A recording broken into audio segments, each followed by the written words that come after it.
Testing.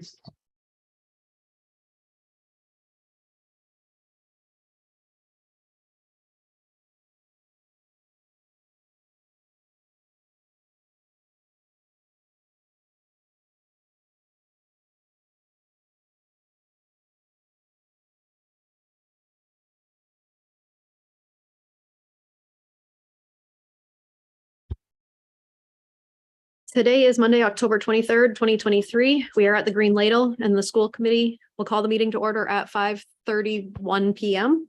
We'll start with the Pledge of Allegiance. And if everyone would remain standing after the Pledge of Allegiance, we're going to have a moment of silence for Tim Minahan, who is a former school committee member who passed away.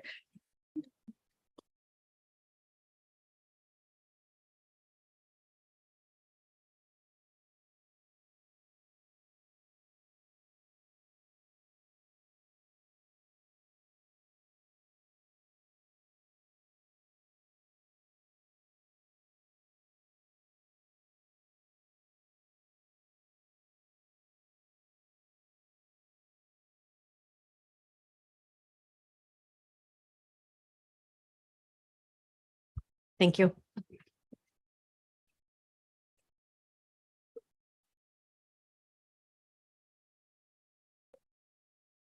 Agenda item number 2, our school committee member introductions, and we'll start with member Beauplan. Thank you. Paul Beauplan, Ward 7.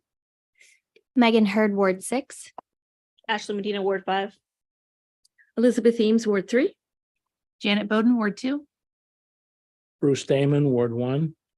Megan Parks at large. Jake Langley, Superintendent. Karen Paquette, Assistant Superintendent. Thank you. Agenda item number 3 is to receive and potentially vote on the nomination for the interim special education assistant director position, and Superintendent Langlis will present. So we have kind of bittersweet news, as you know, recently. We had one of our assistant directors step away. But I also think that every time a door closes, one opens, and I'm very excited to share the nominee tonight, who I think is going to be great and very highly qualified. And part of why we looked at this as an interim piece was to really try to get the ball rolling as soon as we could while the position is posted. We do intend to expedite the posting, but we want to follow the rules and make sure that we have things posted. And out of good graces, Michelle has agreed to step in as an interim and work for the process. And if she's the best candidate, we would move her name forward after that process. But if I could invite Ms. Crafts up, our special education director, who might say a few words. And as she does that, I would just say that Michelle Winslow has been an asset to our entire school district. She's stepped up on numerous occasions, went about a 2-year window with or thereabouts with her and Principal Gish taking on the AP role on top of their roles, because we couldn't find qualified candidates as part of that conversation when we talked about making these AP positions, which I still to this day believe is appropriate to do. She was really a leader. And I think sometimes what happens in systems that are running better than others is people know where they can go to ask questions. And I think Michelle is a person that people go to ask questions when they're not calling the district office or others. So there's already a good rapport there amongst her colleagues, and I think that will benefit her in the process. So before she even comes up, I guess I'd like to say thank you for being a leader around special education in our district already. And I look forward to hopefully a school committee approval, and then we'll get to work on a process. Ms. Krafts, did you want to add? Sure. So Michelle comes to us, well, she's been in the district since 2009. She started her career out at Renaissance School, which is one of our special purpose private schools that we send kids to as a special ed teacher. In 2004, 2009, she came here. She was a special education teacher. She spent 1 year as a regular ed teacher because she felt like it would be appropriate to see both sides. After that 1 year, she decided that she wanted to go back to special ed because that was her passion.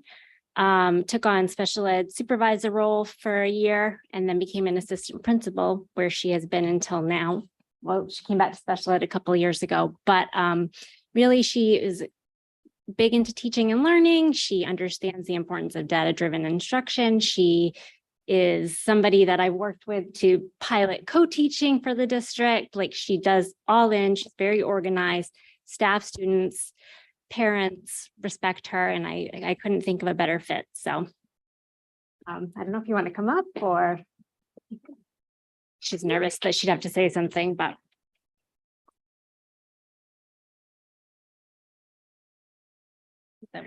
So I'm very grateful for the opportunity to be here today. I began working at Geiger when it opened, so I've been there for a very long time. It's going to be hard to leave. That team has become a family to me, and it's bittersweet to be able to have this opportunity. I'm really looking forward to it. I'm looking forward to broadening my perspective and learning from Kirsten and her team in regards to how to support the needs of all of our students in the district. Any school committee questions, comments, discussion? Member Bowden? Thank you. I actually just have a quick question for Jake. Who would be filling that role that's opened up at Geiger? So we've also posted that position, and so we're hopeful to get applicants coming in immediately. It's been up since Friday, I believe. We did want to have a conversation with staff and also share the messaging with all of you. But it's been up, and so we're looking to expedite, I would say that. I am going to continue to work with the team at Geiger through this transition and run all of the IEP meetings at this time. Member Bopalat? That answered my question. I was just going to say that we like to see our administrators get out of Dingley Building and into the schools and the classrooms when they can. Any other comments? No. Is there a motion? Member Damon? I move that we appoint Michelle as the interim special ed assistant director. Seconded by member Bopalat. I'd like to second that motion. Thank you. All in favor? It is unanimous. Welcome. Thank To a new role. Welcome.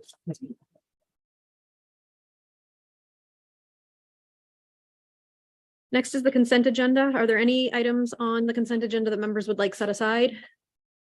Seeing none, the consent agenda is adopted. Agenda item number 5 is public input.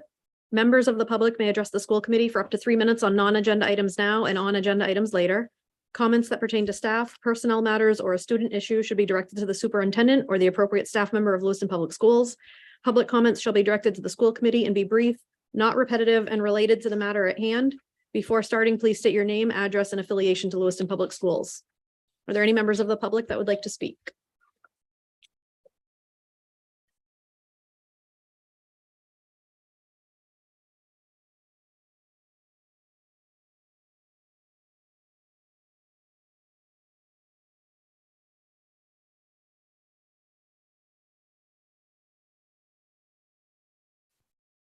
Hi, Matthew Egrin, Ward 4 now, sorry. I moved to wards this summer.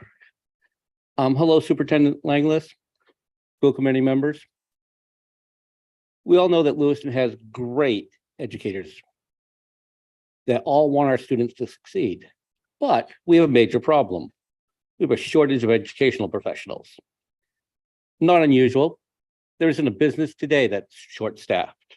Well, it's not short-staffed. The professionals are needed. They're currently budgeted for.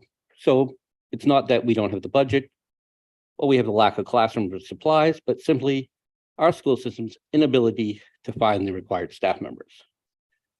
This staffing shortage is raising our classes size, adding to the stress levels of our educational professionals who are trying hard to fill all the gaps within our great diversity of background of our student populations.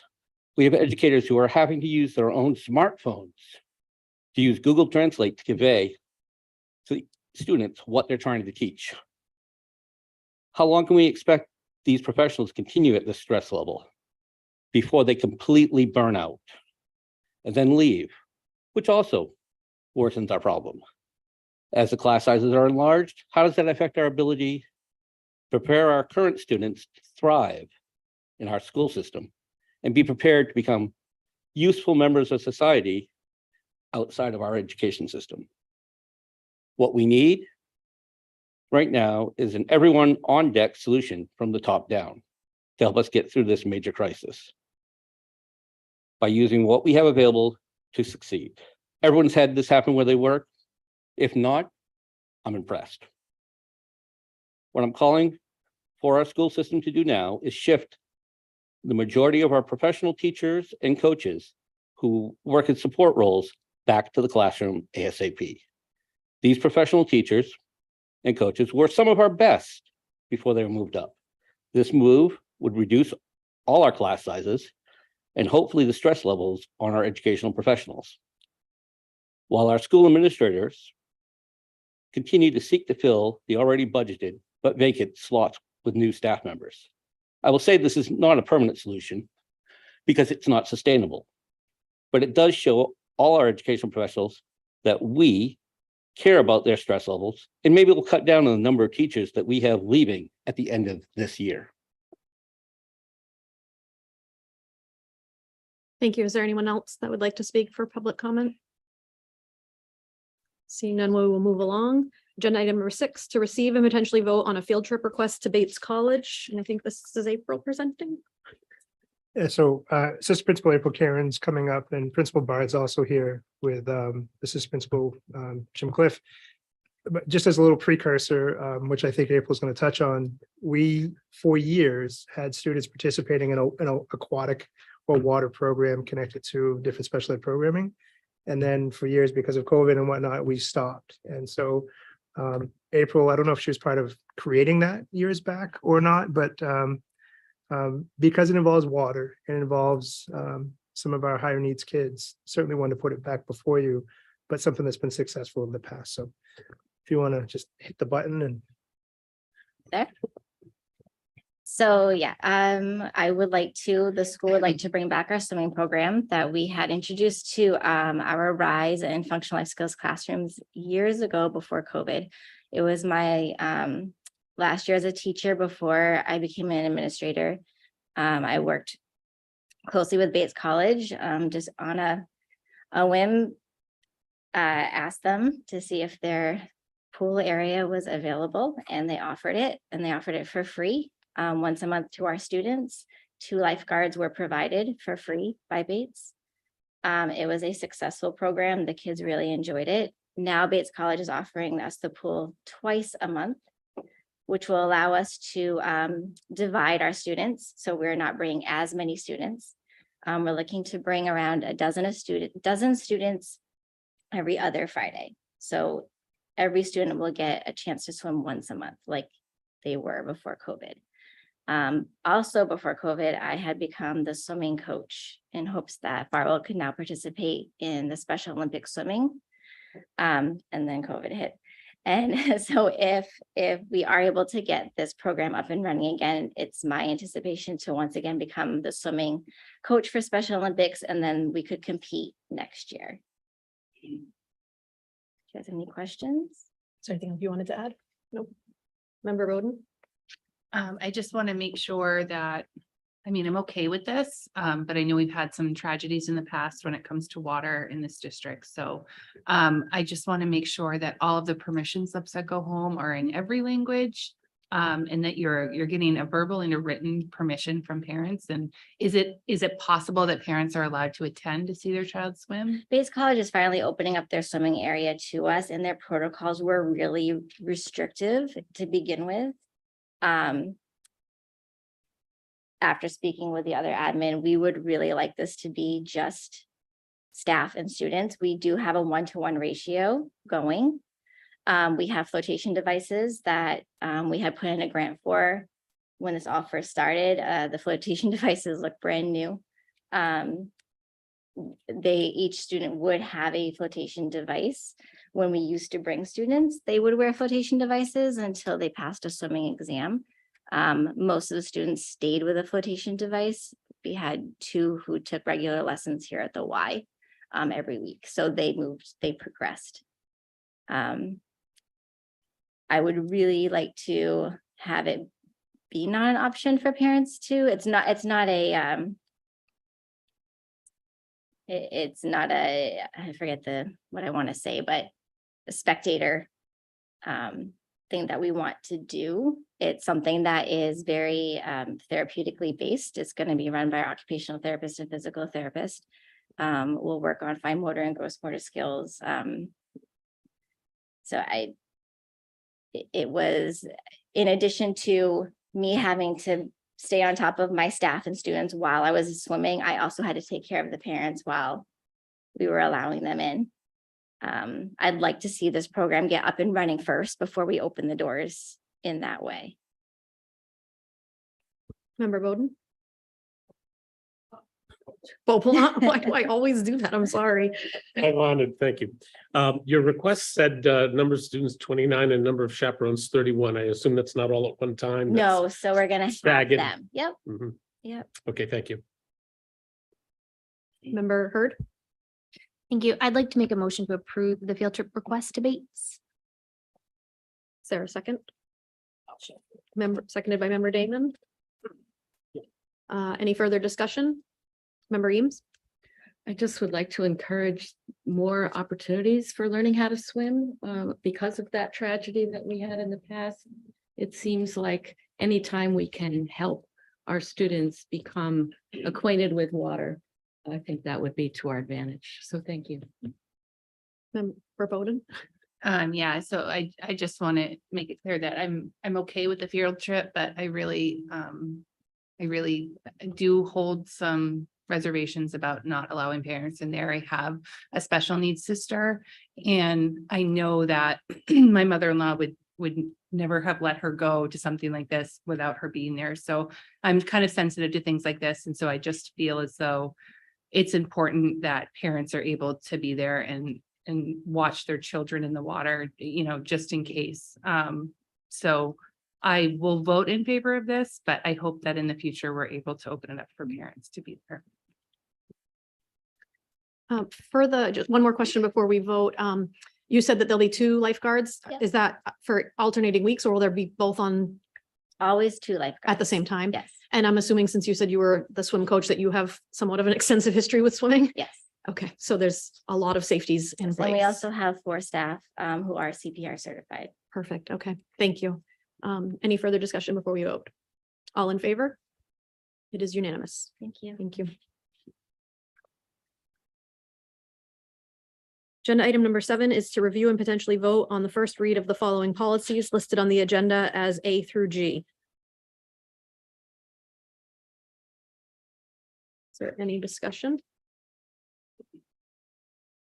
Member Damon? Looks like most of these are just housekeeping issues and just cleaning up the language and primarily. Yes. Yes. Okay, thank you. That being the case, nobody else has it. I'll make a motion to approve. Thank you. Is there a second? Seconded by, I don't know which one you're picking. They both hands went up at the same time. All right, by member Hurd. Okay. Any further discussion? All in favor? It is unanimous.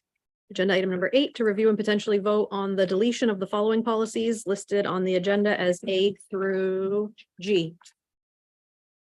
Member Bowden? So I assume that they're being deleted because they are a part of another policy. So this wording isn't necessary anymore. So I will make a motion to delete A through G under section 8. Is there a second? Seconded by Paul, by member Bopola. Any further discussion? All in favor? It is also unanimous. Agenda item number 9, to receive an update and potentially vote on the camera upgrade costs and process. And I'm guessing our IT people will be presenting. Yeah, I'll do a little precursor, but we have our director and assistant director of information technology here with us tonight. Lucas, who was on the left, has worked his way up through the ranks and has done a very good job for us. And Mark Roque is our IT director, who I think sometimes stays on the radar, but the amount of problems that these two in Austin solve, as well as the rest of their team, again, often go unnoticed, but they do a really good job. So we're very appreciative of them. And again, just a little stick of kudos for you. We often hear from other superintendents about what are you doing with this? What are you doing with that? And I think people ask us those questions because of the good job that they do. So we're very appreciative to have you do such great work for our kids and our district and our teachers. They have been doing work on cameras, and so I want to throw in a little bit of history, and Mark may touch on this too, but we've been trying to put cameras in our schools for 7 or 8 years now. And between COVID interruptions and contract availability and camera quality and poor performance by installers, we've gone through this evolution of things, but we have different pots of money that will allow us to do some of the work. And again, we wanted to bring this before you because this is not inexpensive and it would need your approval or different stages of approval if that's what you wish. And Mark and Lucas can certainly share more. But the other thing that had come up was detectors.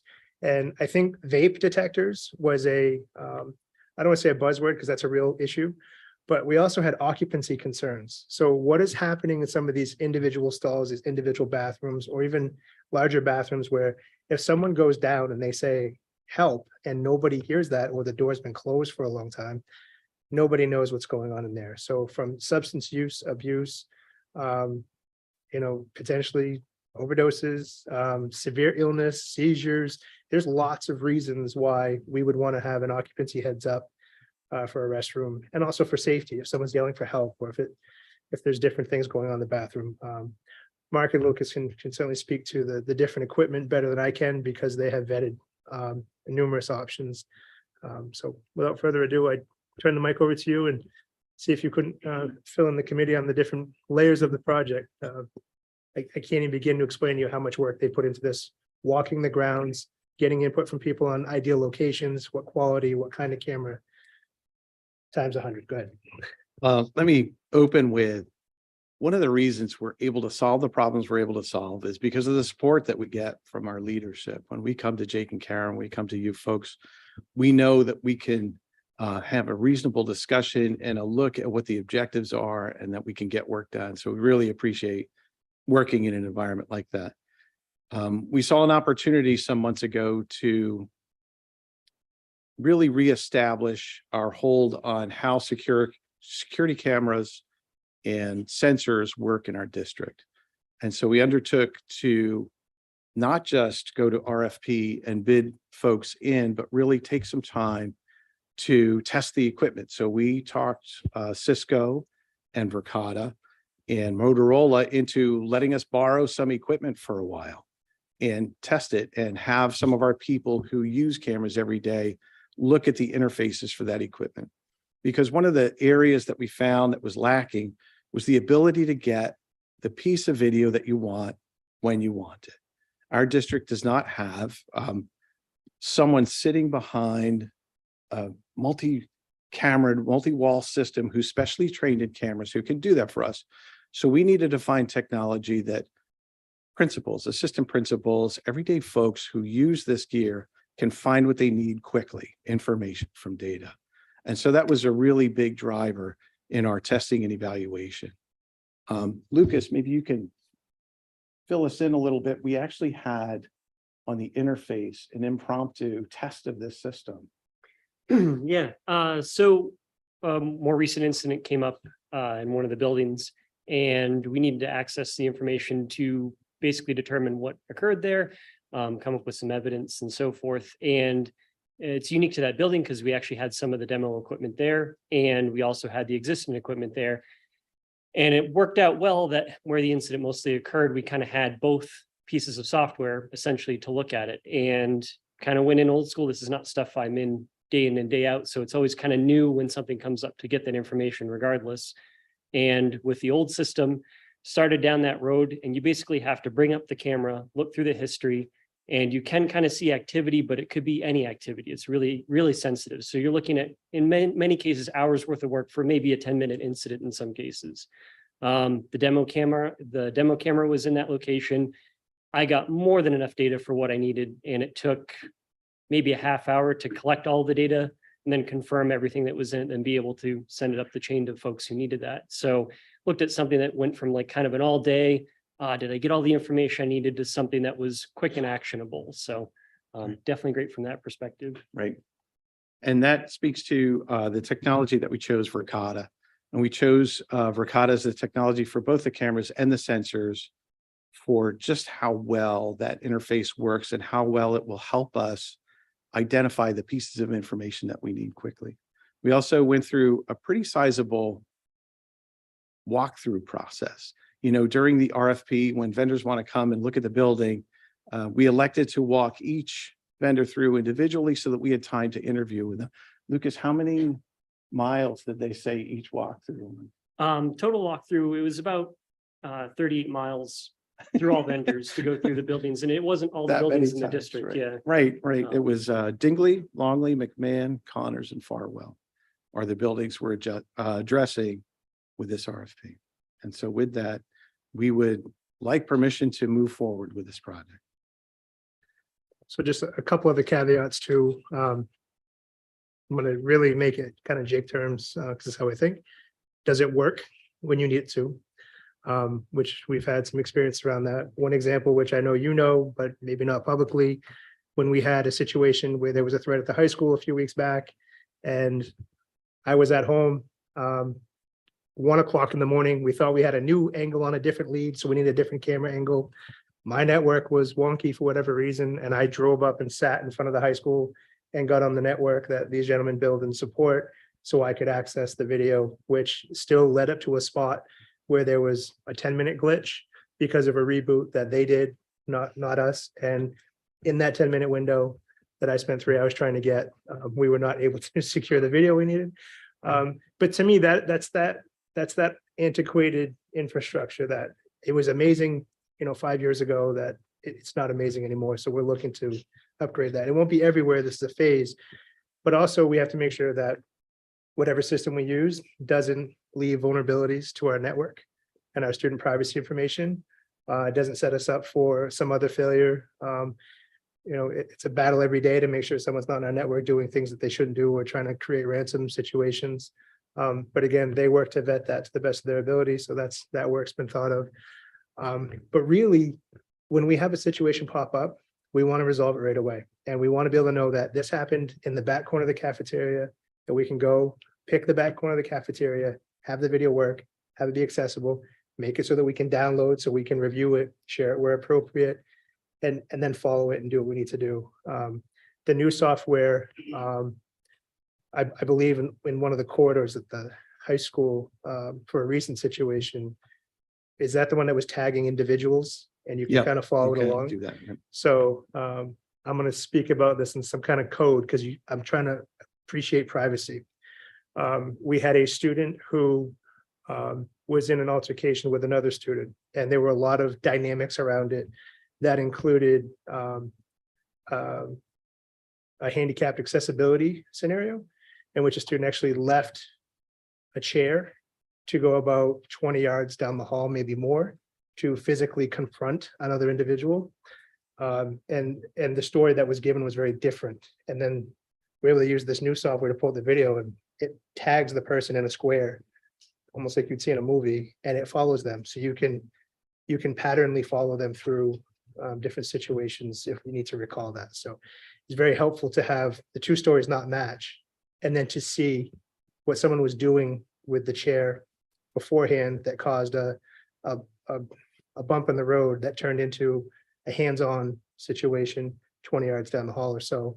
The person got up out of the chair and then pursued them. So it showed a dynamic that we had not been able to see in the past, at least not with that clarity or that ease of use. So to speak to your point, when we're trying to resolve something for school safety, we want it. I'm impatient. I want it right now. And we want to resolve these things and not be up all night trying to do it. But that's the work that they're doing, and it's a phase. It's not going to be everywhere all right now, but it's a phase. And then part two to this, really Director Oak think- was good. Yeah, that by the time we get through with these 5 buildings, some of the original camera work that we have done at the high school and the middle school, the warranty will be up on that. Will be well tested and implemented in this, and we'll be able to circle back around and go back to some of those schools to upgrade that technology as well. And then could you, sorry, just one piece real quick. You want to make mention of the sensors and that piece of this work, the bathroom sensors, the detectors? Yes, yep. So the bathroom sensors, we were looking at a really big problem at the high school, as John Radke laid out for us, was occupancy in the single-use bathrooms. And so these sensors can do vape sensing as well as fight sensing and that sort of thing, but also occupancy sensing. And all of those sensors are great when that stuff is coming at you. There's a lot of technology out there that does that, but that Verkada interface makes it easier to interpret and easier to gather what's happened quickly.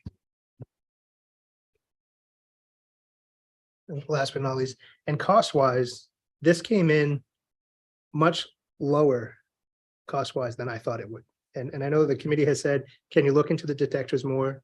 And can we talk about the cameras? So these things all kind of culminated. And when the RFP process got worked through, at least from where I sit, this was probably $150,000, $200,000 less than I had anticipated the cost would be. Member Bowden. Thank you. I actually have a couple questions. You just made me think of another one when you were speaking. So my first question is, which schools are getting the upgrades? The Dingley Building, Longley, McMahon, Connors, and Farwell. So not Lewiston High School? So Lewiston High School was done just 2 years ago. Okay. And it was actually some of the performance of the technology that's implemented in the high school that drove us to look for better. Okay.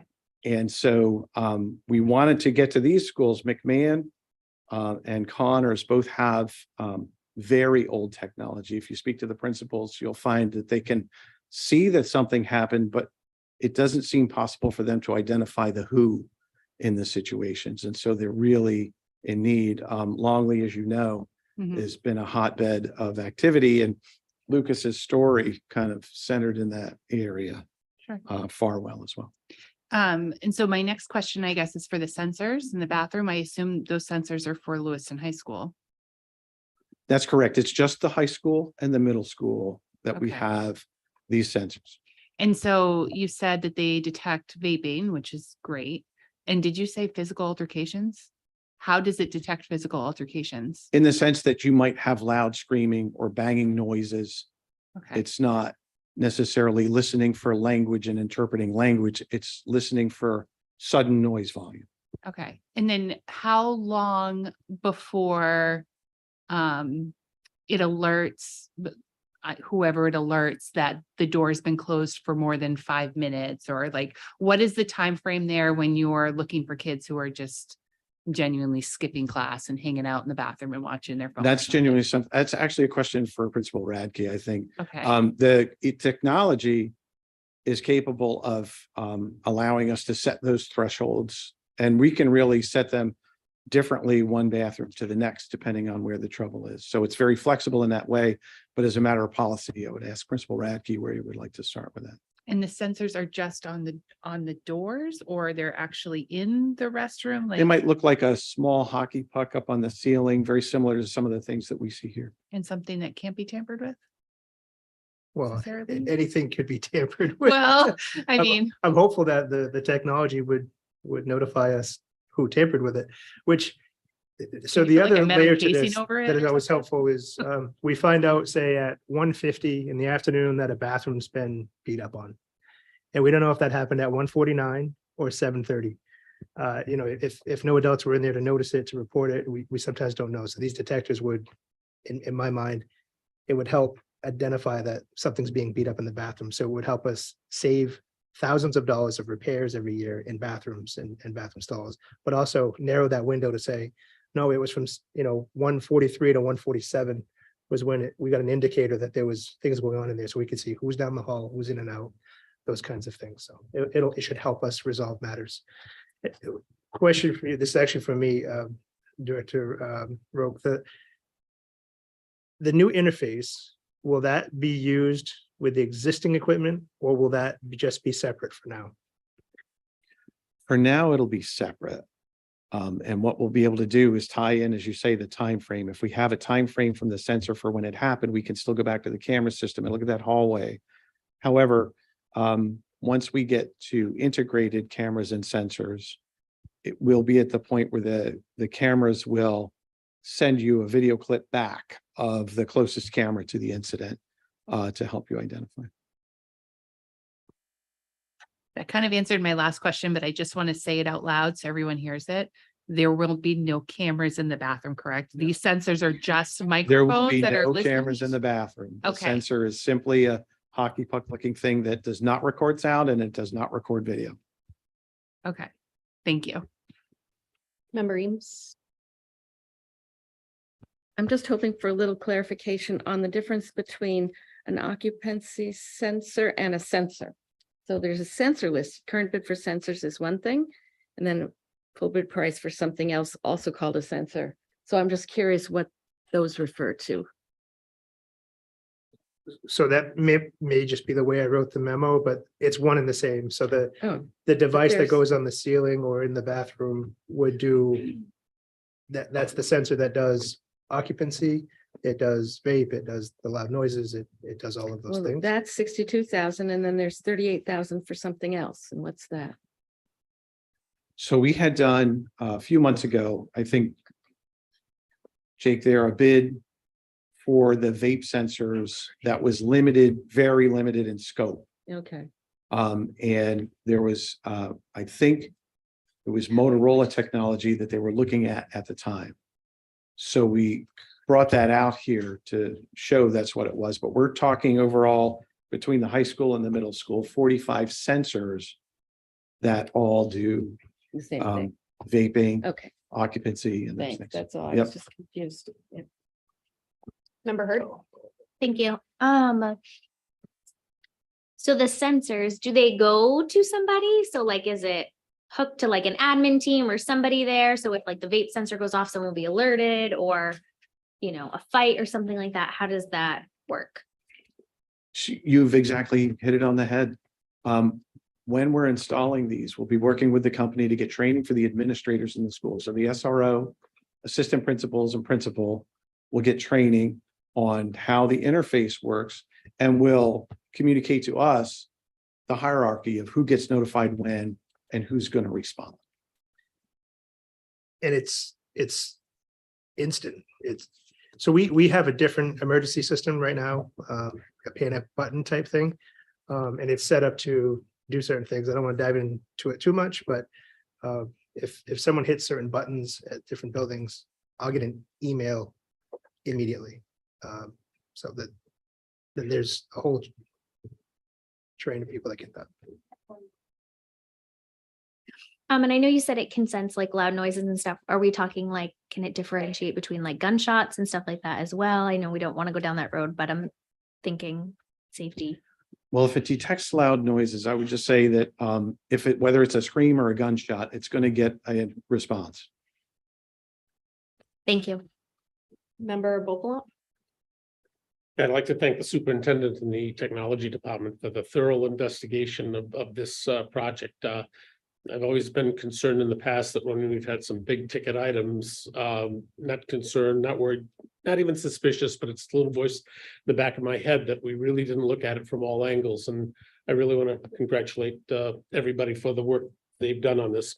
And hopefully there'll be no all expenses paid trip to Orlando on somebody else's dime because of this. I know that, excuse the poor joke, but thank you guys for your work on that. Thank you, Member Damon. Couple of questions, Mark, and just bear with me. As we move forward with upgrading things at the high school that are only 3 years old, will we be able to reuse any of the existing wiring infrastructure so that we don't have to completely start over with the install of these things? We will indeed. For all of the schools that are currently installed, it's 4 of them. It's the high school, the middle school, Montello and Geiger. The wiring has been complete. And so all of that infrastructure and some of the network infrastructure, we will be able to reuse, yes. Okay. I'm a little bit surprised and disappointed, I guess, that Connors is so obsolete. I mean, that's literally our newest elementary school. It's what, 5 years old? And but it never really did work, did it? As far as we know. That's, yeah, the performance out of the gate for that technology. And You know, that's not to, I don't know what the circumstances were at the time when the evaluation was done. And maybe it was the best technology that they had available at the time. There'd been a tremendous amount of advance over the last few years with respect to how data is kept in camera quality and that sort of thing. So that in that building, we are able to reuse some of the existing infrastructure or not? Wiring for sure. Yes, the wiring and the network. So that makes the install much easier and less expensive, obviously. It does. Okay. I guess one final question is probably glaringly obvious to everybody, but a vape sensor, will it detect smoking? It would. Okay, thanks. Just want to follow up because like member Bopala, my conservative bell goes off. So one of the things we have found in this process through the vetting work is we have buildings where an architect or engineer would say where they think a camera should be. And then the administrators and the SRO are like, no, I need it here, here, and here, because I deal with kids every day and I know what they're doing. And so to member Damon's question, infrastructure cost wise, would it be less expensive to just swap out cameras? Absolutely. But we're also finding there's a lot better places to have them. And so relocation is a little different task, which I'm sure member Damon knows, but members of the public might say, I thought that would just be a camera down the road, but there could be some infrastructure changes. And then it also add, for me, the network piece, which is critically important both for security and ease of use, because we could have great cameras that don't feed through the network properly that we can't retrieve or keep or use down the road. So it kind of all pairs together. And I'm aging, but I also want to say that the camera quality now it's starting to exceed what the eye can do, human eye. So what we were looking at before is very grainy, even if up close. You know, if you zoomed in, it was like, okay, I'm looking for a black sweatshirt.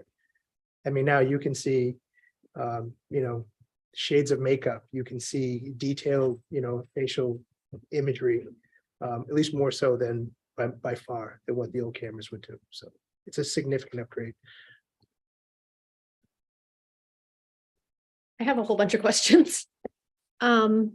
So I guess it was probably 5 years ago, maybe, I was part of the group that worked with Dave Terrio. We went to a IT company. I do not speak your language, so please excuse me using the wrong terminology. But we went down to a company in Portland and we did all of these reviews for different options so that we could start live feeding the school committee meetings and so we could improve security in our schools. It took a while to get that to pass through like budget processes. And then once it was installed, it seemed almost obsolete immediately. How long will this new system last? Does the company offer any sort of like upgrades, or what are we looking at longer term? So the company offers a number of warranty plans and upgrade plans. We can go with 1 year, 5 year, or even 10 year. That's how confident this company is that they can support their product. If we're on even a 1 year warranty, if the camera that they install is outdated and fails, they'll put in the latest version of the camera. They won't just replace it with an older camera. Okay, go ahead. Sorry, I keep adding. The difference in warranties, I think, is an important piece. But I also want to try to how to phrase this. From a cost perspective, I'm kind of backing up. So warranty is a piece of this, but also good people is a piece of this too. And as the facilities and finance committee is well aware, I know I can be stubborn at times. And so Mark and all of his good graces can also be a bit stubborn. And I mean that in a good way, in which we had people installing certain things and he kept us in the loop, but put the brakes on it and said, this is not going where our district was intending to go. And so some of the money that we could grab up to do this work is from an existing project that we just said, no, this is not doing what we expected it to do. So stop. We're not paying you anymore. We're going to have what we intended to have. And so I don't know if I'm relaying that well, but I guess I want to say that we're being good stewards of taxpayer dollars in this effort to say, if you're not doing the work the right way, we will put a stop to it. So for the 5 schools that are getting cameras, will it cover every area of the schools, like every corner, every place, stairwells, things like that? What we asked in the first walkthrough was that we have 360-degree coverage of the exterior of the building, that we have area coverage of all hallways, but that we can recognize all faces coming in every entry door. So if there's a door that leads to the outside, there's a camera pointed at it that can recognize faces coming in the door. Okay, good. And as we get, this was for the walkthrough for the RFP, to Superintendent Langley's point, when we get to the moment of installing cameras, we're going to be talking closely with principals, assistant principals, and SROs, because we want to get the cameras in the right place on the first go. I know we've had a lot of conversations lately about like public safety and student safety. And we want our schools safer, but we don't necessarily want like metal detectors at the doors. Is there any camera equipment that can pick up like through heat sensors or whatever, like this person might have a gun on them or things like that? Is that a possibility or? There is some of that capability built into these cameras, but there's also advances in the ability to scan entryways and things like that that maybe come off of cameras. And I think that would be a separate thing that we would look at. So that's not proposed right now? No. Okay. So we have had some discussion here about safety, obviously, and looking into different things. One conversation I've had with the Director Roque is that when he mentioned software programs, so there's companies out there that you could pay a license and they monitor whatever the feed of the video is. But the feed of the video has to meet certain criteria to be eligible. And so we're looking at that piece of something that we may someday bring back to you, but the system has to be able to do it first. But that software it identifies weapons essentially, so it'd have to be out. I mean, it doesn't see through things, but if it's out, it sends immediate alerts to whatever tree of people that you want. And it's scanned using artificial intelligence and then verified by a human who's constantly at their station. But again, those are things that we're exploring right now as possibilities down the road once the infrastructure is there. And one last question that's slightly off topic, but maybe not. We've had a lot of complaints about the quality of our school committee meetings and not being able to discern who's who. Would any of these camera upgrades also maybe give us an opportunity to host our meetings somewhere else with better camera quality? These cameras that we're talking about are exclusively designed for security cameras, but I do desperately want to make sure that we have school committee cameras that do what they're supposed to do as well. One of the things that we're looking at are actually the cameras that are in this space now, and to put together a package that's portable, there are other cameras that we want to look at. Okay, thank you. That's all of my obnoxious questions. I appreciate it. Is there any other? Not obnoxious at all. All of these questions are necessary. It's fine. Member Damon? Mark, in looking at the website of the company, it looks like there's the potential for upgradability to other functions, particularly like access control. Is that those would be add-ons, of course, but was that something that would also be able to come onto this command platform? Yes, it is. In fact, you can configure cameras for some of that in the sense that you can get alerts when someone has come into a door that's unexpected. But to your point, access control around door scanning and badge reading, yes, we can expand into that realm with this technology. Thank you. So this says potentially vote. Yeah, I wanted to put potentially vote because this is a large ticket item in that it could be done. I feel like part of the direction from the committee was to go get more information for us about this. What would it cost? What would we do? What would be the phase? And so we're just bringing that back to you. I have a couple little side notes. One is between unfilled positions, other unexpended funds, whether it's IT or facilities. But we also have some unexpended LCIP funds that we have been working to clean up and get off the books. If we went that route, I would put that package together with our business office and bring that back to you. Any repurposing of LCIP funds would require a vote from you and also the city council. my inclination is to lean toward they would approve that because financially we're trying to get those old LCIP dollars that were unspent for, say, there was a project on a playground and there's $6,000 left or something to that effect. To move those things into a project like this, which is something that you've expressed you wanted to do, but again, we would have to bring that back. If there's a vote tonight, it would be to move forward with this. And then what I would be bringing back to you are any pieces to put it together for funding and what I think would be the most appropriate ways, including any unexpended grant funds that have a timeline on them if we can get it to a line and apply.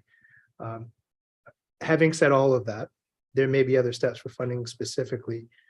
I do believe that we have the funds to do this in a number of different ways. I think I'd like to expend grant funds and existing pockets of money that need to be spent that are time sensitive first, and then use local funds last, if approved. Member Bowden? Thank you. So I personally love the idea. I think we're at a point where safety is just so important, especially right now. And, I know we see things that the general public doesn't see, but there's been so many threats. There's so much going on that I wholeheartedly want this to happen. So I will make a motion to send this into motion, and I would love to see the financials come back to us so we can really take a deep dive into that. But I think you're on the right track and I appreciate this. Thank you. I'll second it. I had a question as well. Yes, any further questions? Go ahead. You're okay. Mine is just the timeline, like how quickly can this happen? Well, I think the reason we put it before you tonight, the hope was that you would approve to move forward with this project. And then anything that got brought back to would be where the pockets would come from the purse perspective.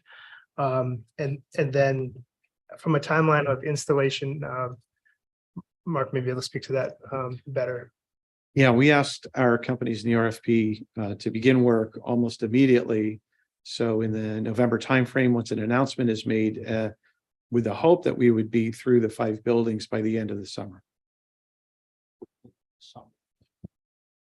Did you have another question, Member Damon? Well, that was it. That was basically it about the timeline. So it's not, so we would be looking at the rollout of this realistically being school year 24-25. There would be the remainder of this year into school year 24. You said that by the end of the summer. Yeah. Yes, no, Some of the schools will be online in 22, 23, 24, and the rest would be 24, 25. The rest, yes. If we circle back around to the remainder, yes, but these 5, I would like to be online by August. Thank you. Any other questions or comments before we vote?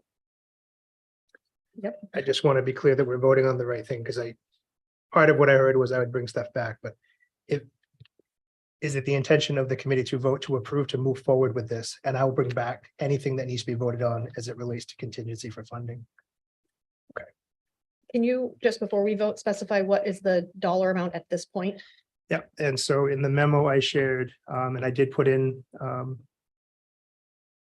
you can see the memo. Where closed it? Hold on. Oh, there it is.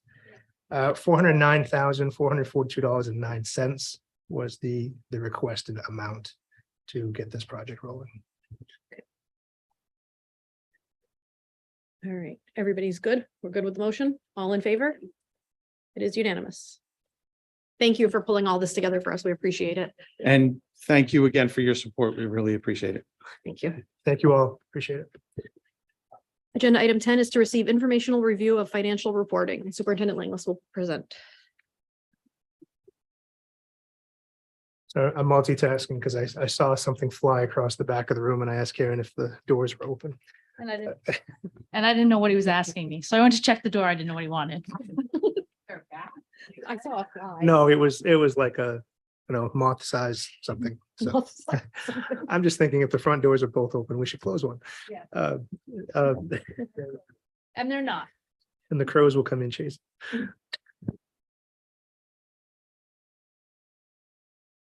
I would beg the committee's forgiveness. I did not sleep last night because we were chasing a thing. We had a finance committee meeting here recently and we went through the financials for September. And part of that walkthrough, and Bill and Adam were there, part of that walkthrough, we got some good questions and we were able to articulate and explain some things. And so I kept notes of those things in the meeting. And I think it was Member Bowden that said it would be good probably for the whole committee, because we're approaching budget season here quickly, to have that same kind of discussion. So the September financials were in the consent agenda. But what I have for you are the August financials. And my thinking is after we do this walkthrough, you can ask any questions that you have, but also start to do some comparative things. If you want to look at September and see the difference between one thing or another and see how the funds work, because the state doesn't just write a check for the whole year in July. They do disbursements. And so you start to see like how the revenue starts to move in and how the expenditures start to go out. And so, yeah, we're just going to do a walkthrough of that, if that's okay. And I have a copy for everybody here. Yeah, they're alternating. If you want to. So every pile.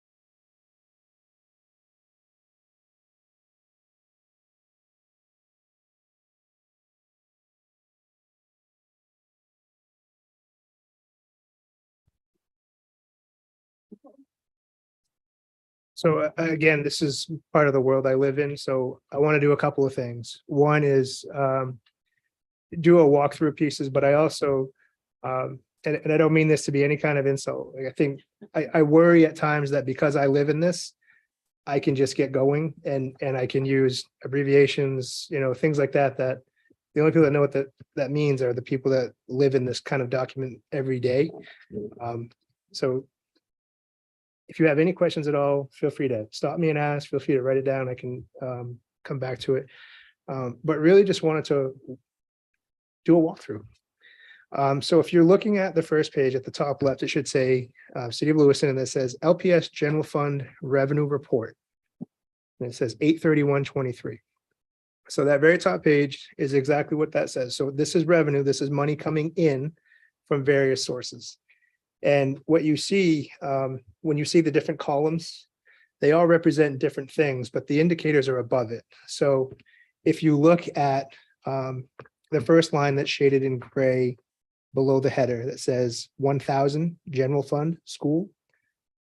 So actually Karen's better at this than I am, but when we talk about 1,000, so that is a specific area of funding. And when we get into different places, you'll see like 5610 and 5630, and in our brains, those default to different areas. That's Article 1 direct instruction, that's supplies, that's so those numbers are codes to tell us in the budget where the money's going in from revenue and what it goes out for expenditures. So when we do things like our financial audit, if you see, throw me a number that, throw me a code that you, 05-3300, 05-3300. professional development. So when that money gets expended, it should be specifically for professional development and nothing else. And so that's where our brains go when we look at the different codes. So if you look at going across that next section, so it says 1,000 general fund school in gray. That whole next section is just that. So general fund being funds that come from just the different tax base. So the foundation allocation local. So I don't know if you remember back last spring, but that foundation allocation, that is what we asked for locally. So that is your local tax for schools. And that's that 17,525,000. And remember, this is revenue. So this is money coming in from a tax-based perspective. So I'm gonna make a bit of a jump, but I want you to look at the first gray bar that goes all the way across. It's a heading. It starts with original. And if you go across, look for YTD. It's kind of in the middle almost. You see YTD? And then if you go a little further to the right, you see MTD. And they go kind of at an angle. So I'm a little bit of show and tell of my teachery stuff. So slightly sideways if you look at it that way. But YTD is just year to date. So how much of what was approved for local budget from taxes perspective has come into schools or into Lewiston Public Schools? And it's 2,920,000. So that's how much so far this year. And then, absolutely. Is that year to date, all of 2023, or is it fiscal year starting in July? Yep. So it's FY 24, which is since July 1 to now. And another budget fun fact, we operate on a July 1 through June 30th. The federal government operates on a September 30th through. So that's why you hear things like, first when we see Easter funds sunset in September, that's because the federal government issued those dollars and that's when that money has to stop. And so we have to play with those different timelines. Grants that get issued can actually dictate their own timelines and don't always run on the fiscal year. So that's a constant balance. Sliding over, if you look at a month to date, you can see the 1.4 million, 60,486. So that's just how much money came in August that month. The remaining revenue, if you slide to the right, that's just how much is still left to go as far as how the tax cycle works.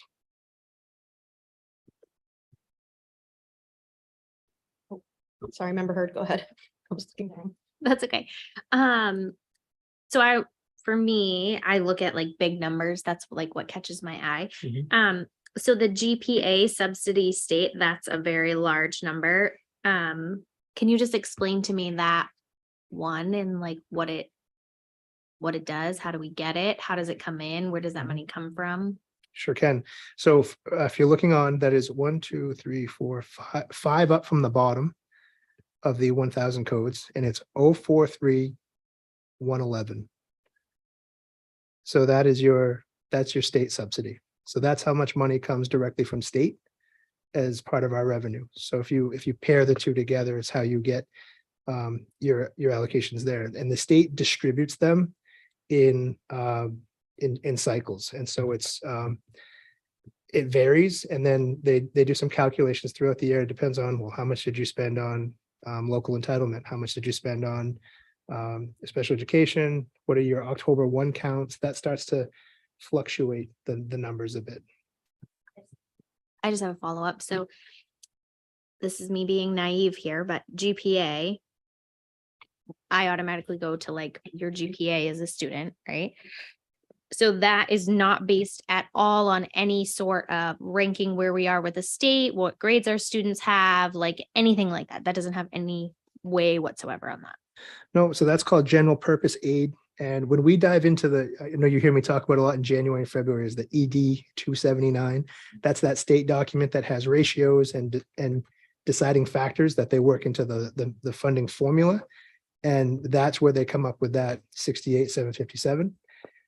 That was the number last year that we actively pursued clarification because it was over $1.5 million less than the prior year. And as you know, with contracts and steps and insurance rates and things like that, not a lot goes down. So when our general purpose aid went down that much, it was pretty concerning. They corrected some of that, but as you know, not all of it.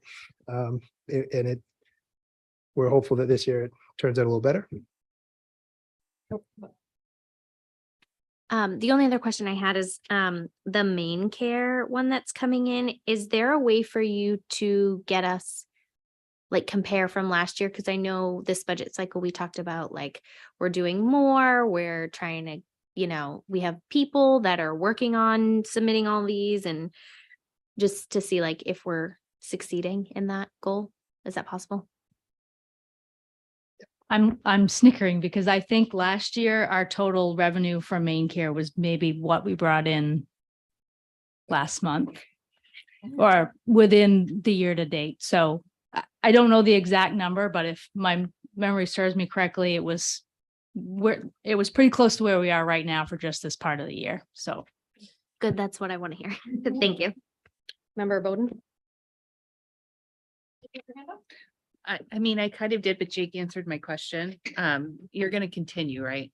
Just kind of explain what the percentage means to everybody. I mean, I understand it now, so it's like common knowledge to me, but I just want to make Sure. sure everyone else understands what that Yeah. percentage is. Yep. So if you look on the very far right, you see the percentage and the column is titled percentage COLL, which is just percentage collected. So that is the amount that has come in to date. In those different lines, if that makes sense. So if you see something that's low, it just could mean that that's money that comes in later or is done quarterly, things of those nature. If you ever see a number above 100, which is possible in like GPA because our student enrollments are up, I'm not saying that's going to happen. I'm saying it's possible. And then there's other situations where when we talk about GPA and we look at, we've already gotten 15.4%. If the state were ever to come out and say publicly, and I don't anticipate this now, but you always have to wonder that they're not going to fulfill the general purpose aid, that's what we call a curtailment. And that's bad news for staff. That's what leads to budget freezes and layoffs and things like that. So. Member Damon? Jake, by looking at this, it looks like the city disperses to us out of the, on a straight monthly basis is 12, basically 12 equal payments from the city onto the local, the first 3-item local share. Yes, roughly, but I don't want to say that with certainty because I feel like there might be certain times of the year where there's, because of other things happening, either in advance or a delay. But another thing to just mention here is the city of Lewiston is big enough in that when we get these large grants, we can do a reimbursement model which benefits us from a credit perspective, in other ways too. But city of Lewiston is big enough to float significant amounts of dollars as part of their budget so that we can get reimbursement. There are other districts that can't do that. So when they get things like Easter grants, they have to do things like small business loans and things like that to even spend their grant money because it's all reimbursement model, which costs them money to spend the money. So we're able to be without that because of the size of our city. But yes, it's a monthly component that we can anticipate. I don't want to overcomplicate things, but then there's other parts where you have like Connors, when Connors was complete, you have to go through what they call an arbitrage process. And they figure out what's local, what's not, what's left, how much was borrowed. It involves the main bond bank, what interest was accrued over time and how you can spend those monies. We are putting those funds, they sit on our books, not necessarily right here, but they sit on our books and those disbursements go in the fall and in the spring. And we just got notice from the state that they're going to take that next payment from us connected to the arbitrage for Connors construction in the spring. So you may see a number here somewhere in this packet that looks big, and then in May, it'll just go to zero all in one swoop. So those are those timeframe pieces that we try to balance. So the next page is a continuation from the general fund revenue report. But in here, you see that smaller shaded area for adult education. So just as a reminder that adult education is not part of our general purpose aid and it functions differently. But here's where you can see the different categories that exist. And so if you walk through from the top and it says AE local allocation, that's what we spend locally on. That's what we've had approved in our budget. And then workforce tuition, you see zero, but you see a number there. And that's because that ebbs and flows as a reimbursement model. And it hits some of these things on quarterly. So like you'll see a buildup in tuition and then in December it'll go away because that's how that cycle functions. Any questions on that adult ed stuff? All right, the next one should be a small packet for you. Do you have it stapled or? Okay. So this stapled packet This is expense report, so this is money going out. And again, to remember Damon's point, if you look on the way right, you can see the percentage used. And I look at percentage used in especially our bigger categories. Early in the year, it should roughly match the pace of the year as far as expenditures. So if you think of like Article 1 teacher salaries, if that is exceeding the pace of the percentage of the year that you've gone through, you have an expenditure problem as it relates to salary and benefits. And so those are things that we watch very closely. Also, in the recent years when we're not able to fill our positions, you see that pace start to fall behind the year. So you see like 20% expenditure, 30% through the year. And so that's a direct correlation to if budgets are really tight. I've talked about knowing in the fall if we're going to need to do a freeze and then keeping a pulse on it through November, December, what have you. These are the numbers I'm referencing when I do that. What percentage of the money have we spent in different areas versus our overall usage? But in this, you can see that very first line. It says 05, 10, 10.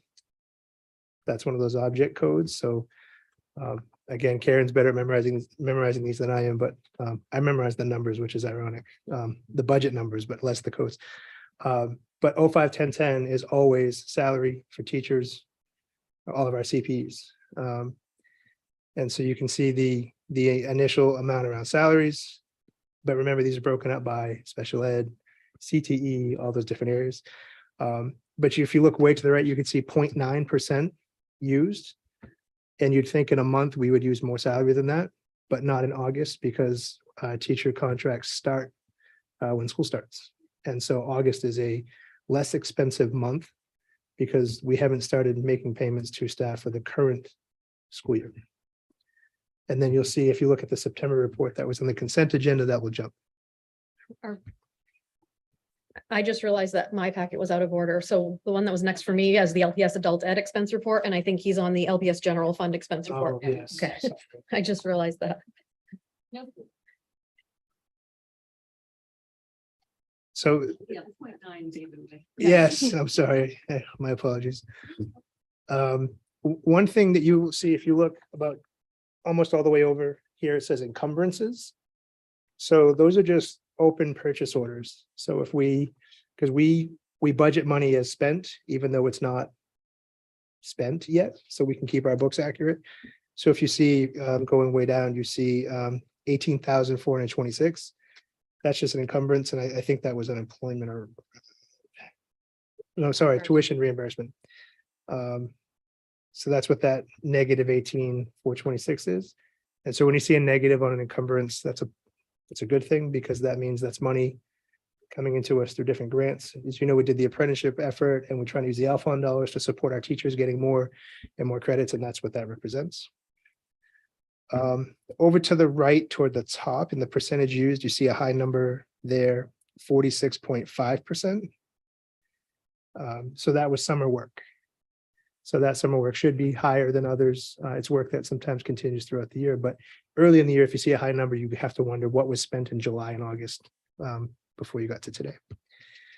And the pace can change by activity. So we often see a big influx of supplies being ordered either early in the budget cycle or toward the end, because that's when people say, I need, and then, well, we still have some money left and we still have needs, but what should we get? So you can see some influxes on activity there. What else do we make note on? Next page. I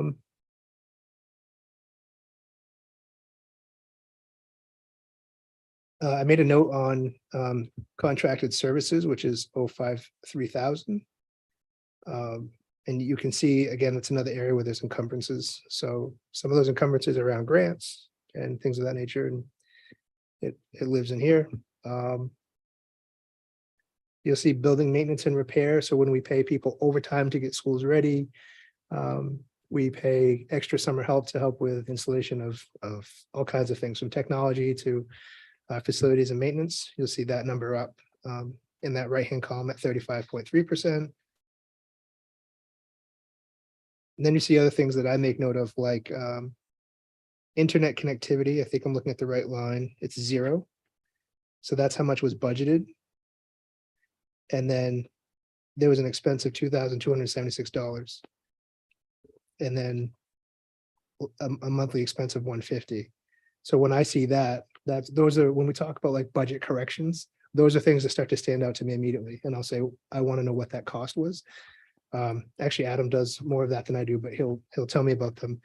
So he'll be able to go in and figure out specifically, looking at that line, go into the folder, what's the backup for it? What was that expense? Why is it in a line itemized as unbudgeted?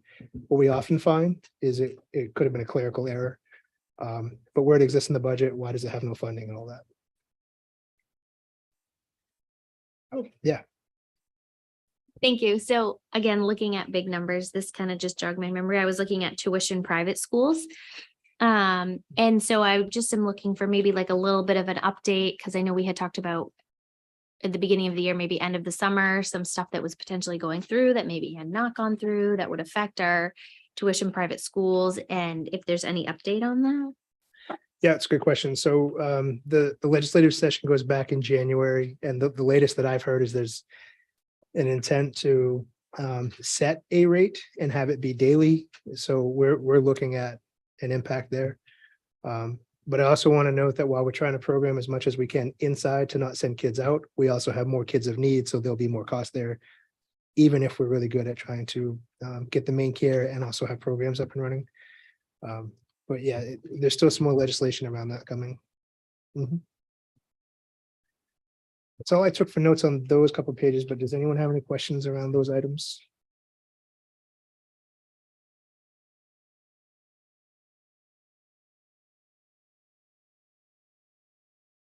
The next one that I have is the LPS Adult Ed Expense Report. Their budget's certainly much smaller, so the numbers aren't going to look as big.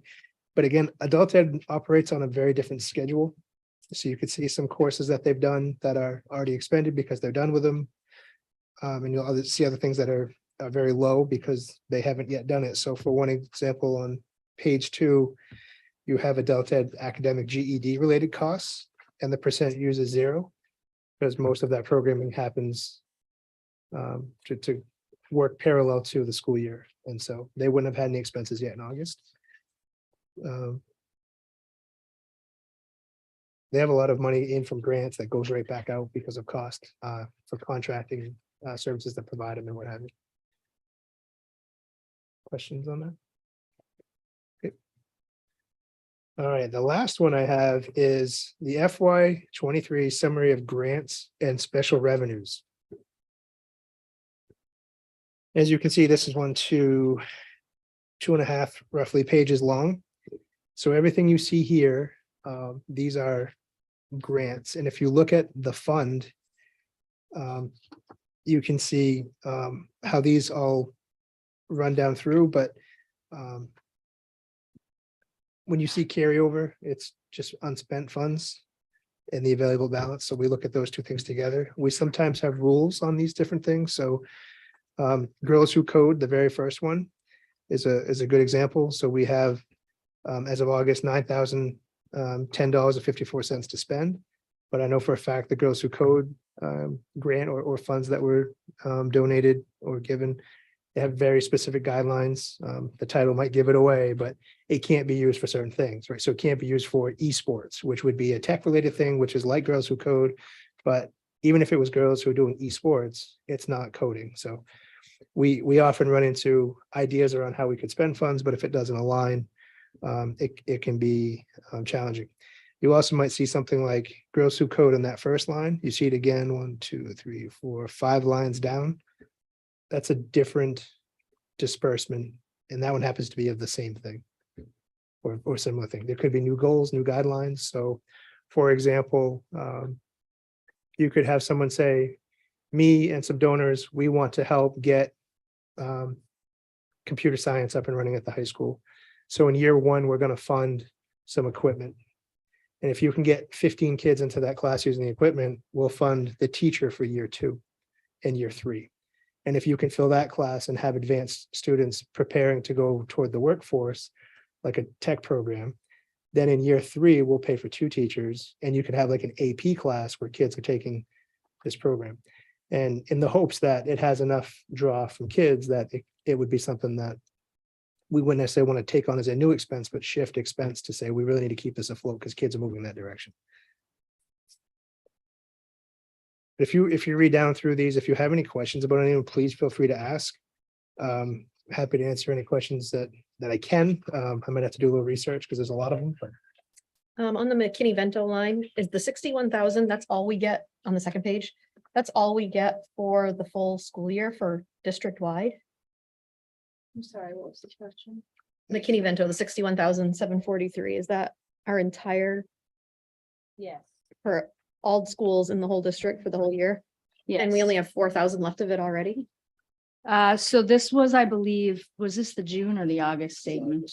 So that would have been what was left for the 23 allocation. So we'll get our 24 allocation, which actually we've already received it. And that's not on here because it would have come in between the time that this was run and setting it up for the new school year. Okay, so they're not trying to stretch out $4,000 for the rest of the No, school year? Okay. No, no, Alright. Where do you see that? In the packet we got. Oh, okay, got it, okay. And 5,000. And that's a really good point. I was waiting till we got to the second page. I want to just be very clear. When you look at the ESER funds, for example, ESER 2, I think we're down to $128,000 in that account, and we have expenditures. We had to have it spent by the end of September, and so we still have a few things that are hitting that. So you see a much larger amount of money there, but that's just because of when this was run in comparison to when that was happening. ESER 3, just to remind you, goes until the end of next September, 2024. And so those two grants are grants we've talked a lot about, and we've spent a lot of time and a lot of energy making sure that we have spent every dollar that we possibly can. Thank you.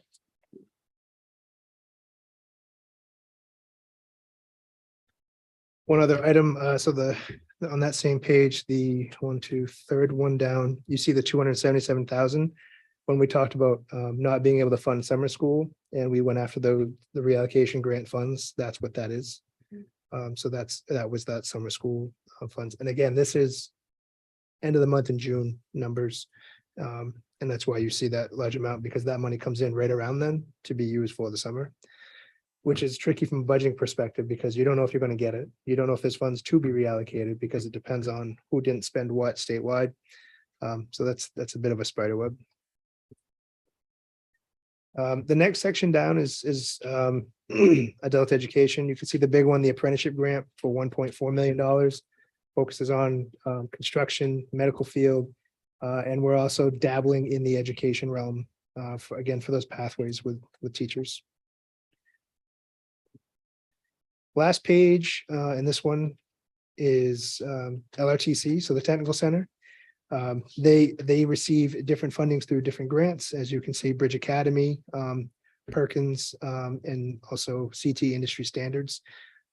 So when we talked about kids having access to funds to get their credentials and making sure our teaching and learning standards are up to par, that's a big grant that exists to help support that effort. So those are broken down again by code in different areas, revenues and expenditures. As you know, when you get the book, it's really big and you can get into sublines below these lines. But again, wanted to do a recap on the different things that we talk about in finance subcommittee.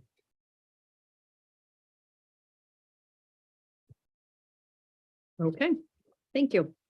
Agenda item number 11 is to discuss and potentially vote on a land acknowledgement for Lewiston Public Schools. So we shared a number of things in the packet. This is something that's been brought up, and we'll at least have a discussion about the next steps. I think if you had a chance to read through my memo through pauses or full of pauses, what I was intentional to try not to do was to say the wrong thing. I want to be mindful and respectful of everybody, and this is not an area of expertise of mine. But I did try to find some resources that exist out there and include them in the packet. But I also reached out to Wabanaki Group online and said, you know, our school committee is exploring this. We want to do it the right way. What are your thoughts? And they did reach back out and say that they had that page that I actually included in the packet. That was what they recommended to use as a guide, which I put in the packet. I didn't know beforehand, but that was also where I found it. So they did reach back out and say that's a good guide if you wanted to do something. And I don't know what the next right step with this is. And I say that mostly because I'm not informed. And I don't want to claim to be informed, and I definitely don't want to insult anyone. But I think the committee could do lots of things with this, and I think there's some thoughts, so. So I know that Jay Rich had asked us a year ago to have this discussion, and then with everything that was going on, it didn't happen. And then she approached us a few weeks ago and asked us again. And so I asked that it be put on the agenda. I want it to be a very intentional process also. I don't want it to be performative. I don't want to just throw something together and then say, okay, this is what we're doing now. I want it to be an intentional process. So if it is something that we decide to move forward with, I don't know if we send it to the policy subcommittee, or like what if we refer it to a smaller group to kind of work through it to make sure that that we're doing it the right way and we're honoring the process in the way that it should be done. I also don't know what the next steps are, but I thought it was an important discussion to have. Member Bowden? Thanks. So I don't think it's necessary to do a land acknowledgement before every school committee meeting. But I want to make it clear that I don't mean any disrespect towards Indigenous communities or their history. I just simply am questioning the effectiveness or the relevance of a land acknowledgement. It will likely be seen as performative or tokenistic, and without really leading to a meaningful action or a change. So I guess to me, I think coming from the school committee doing it, it would kind of be a meaningless gesture, but I do think that there's some sort of compromise we could come to as far as maybe throwing a land acknowledgement on our webpage for people who want to look it up. I don't see the purpose of doing it before every single school committee meeting. Member Eames? So I'd like to, first of all, suggest that maybe the policy committee could look at this. Even if it's not the policy committee, if we do throw it to a committee, I would be willing to be on that committee to think about the wording. I think in order to make it less empty and to make it more relevant to what we do in our work, we should build into our acknowledgement, assuming we do it, something that reflects the curriculum. So the fact that the legislature has required us to put Wabanaki studies into our curriculum, it seems like we can speak to that in the process of making our land acknowledgements, our territorial acknowledgements, should we do it. And we might do it at the beginning of a year, or beginning of a semester. We might do it every meeting. That's sort of to be decided. But I would recommend doing it as respect, since we have been asked to do it. Member Hurd? Thank you. So I read the articles that Jake included. And I also just kind of went online and just Googled like a bunch of other articles and things, just to kind of see like, not really what everybody else is doing, but like everybody's thoughts and where it's coming from both sides. And so I did just write down just a couple of things here that kind of made me think. So I just kind of wrote, a land acknowledgement is a token or gesture made when there is no real intention of returning land. It serves as a temporary salve for the speaker or the audience, absolving them of the need to consider Indigenous peoples until the next public gathering.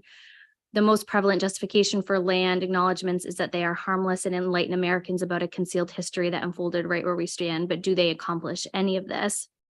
Not really.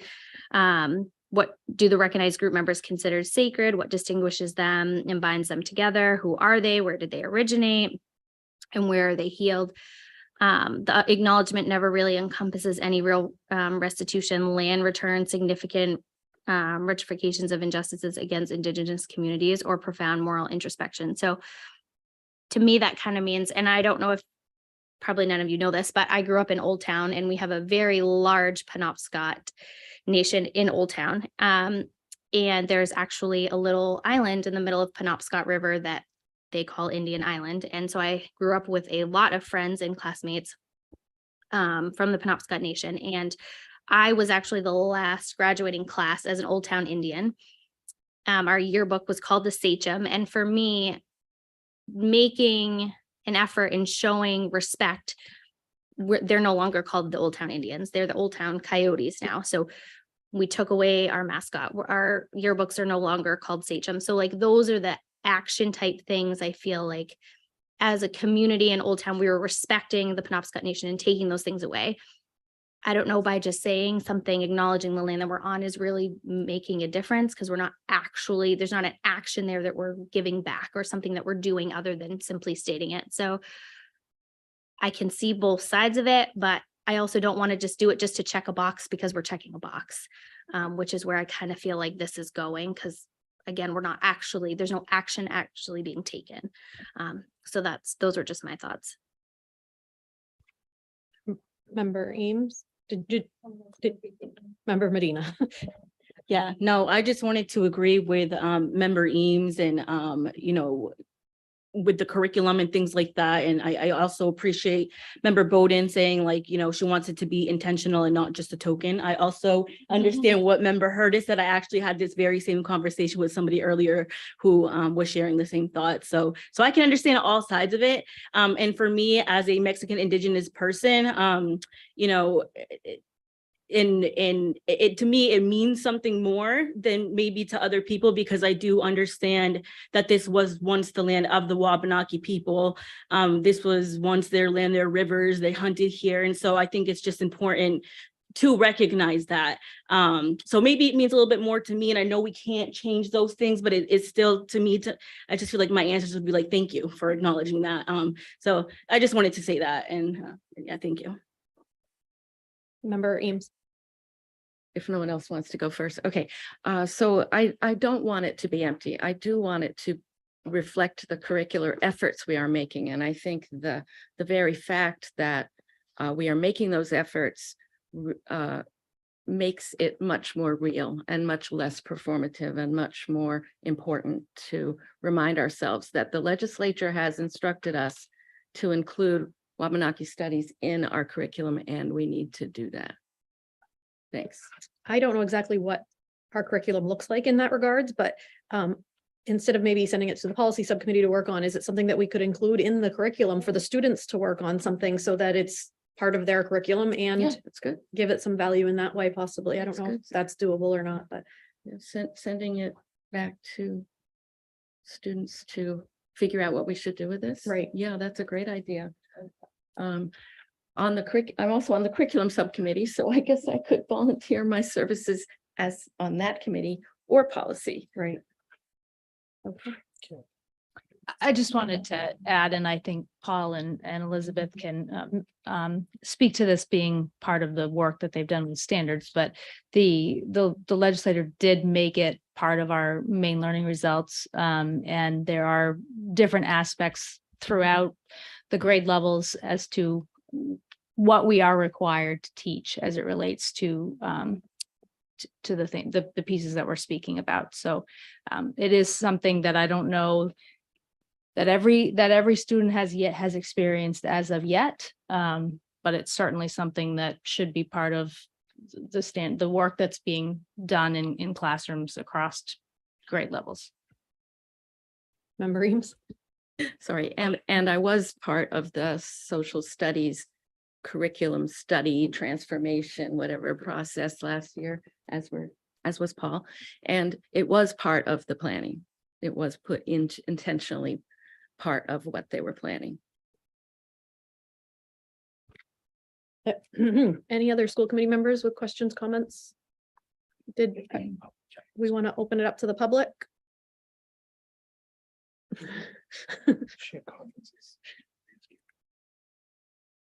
We're discussing the land use acknowledgement. Okay. All right. Jay Rich, sorry, I've been at conferences, Lewiston Education Association president. I did want to just thank the committee for having this important discussion. I think that it's really important. I like the idea of having students do this work because I think that it kind of gives them a little bit more ownership. So I just wanted to thank the committee for having this discussion, and I'm happy to provide additional resources if you need any. Thank you. Thank you. We don't necessarily have to vote on this today, but does anyone have like, can we do like a thumbs up, thumbs down to refer this to someplace to continue the work? I don't know what that looks like.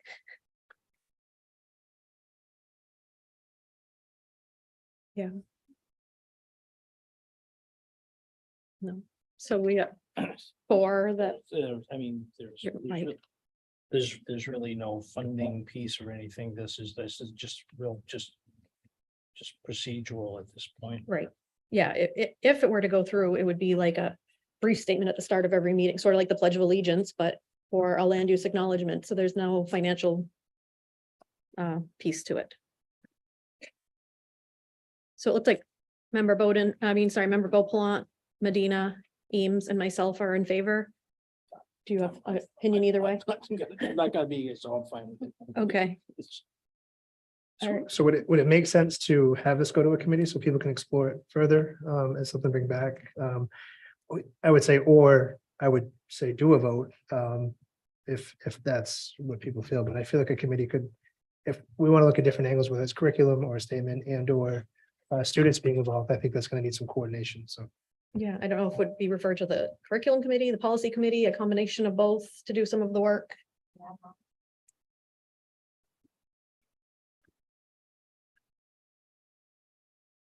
Just kind of from our meeting.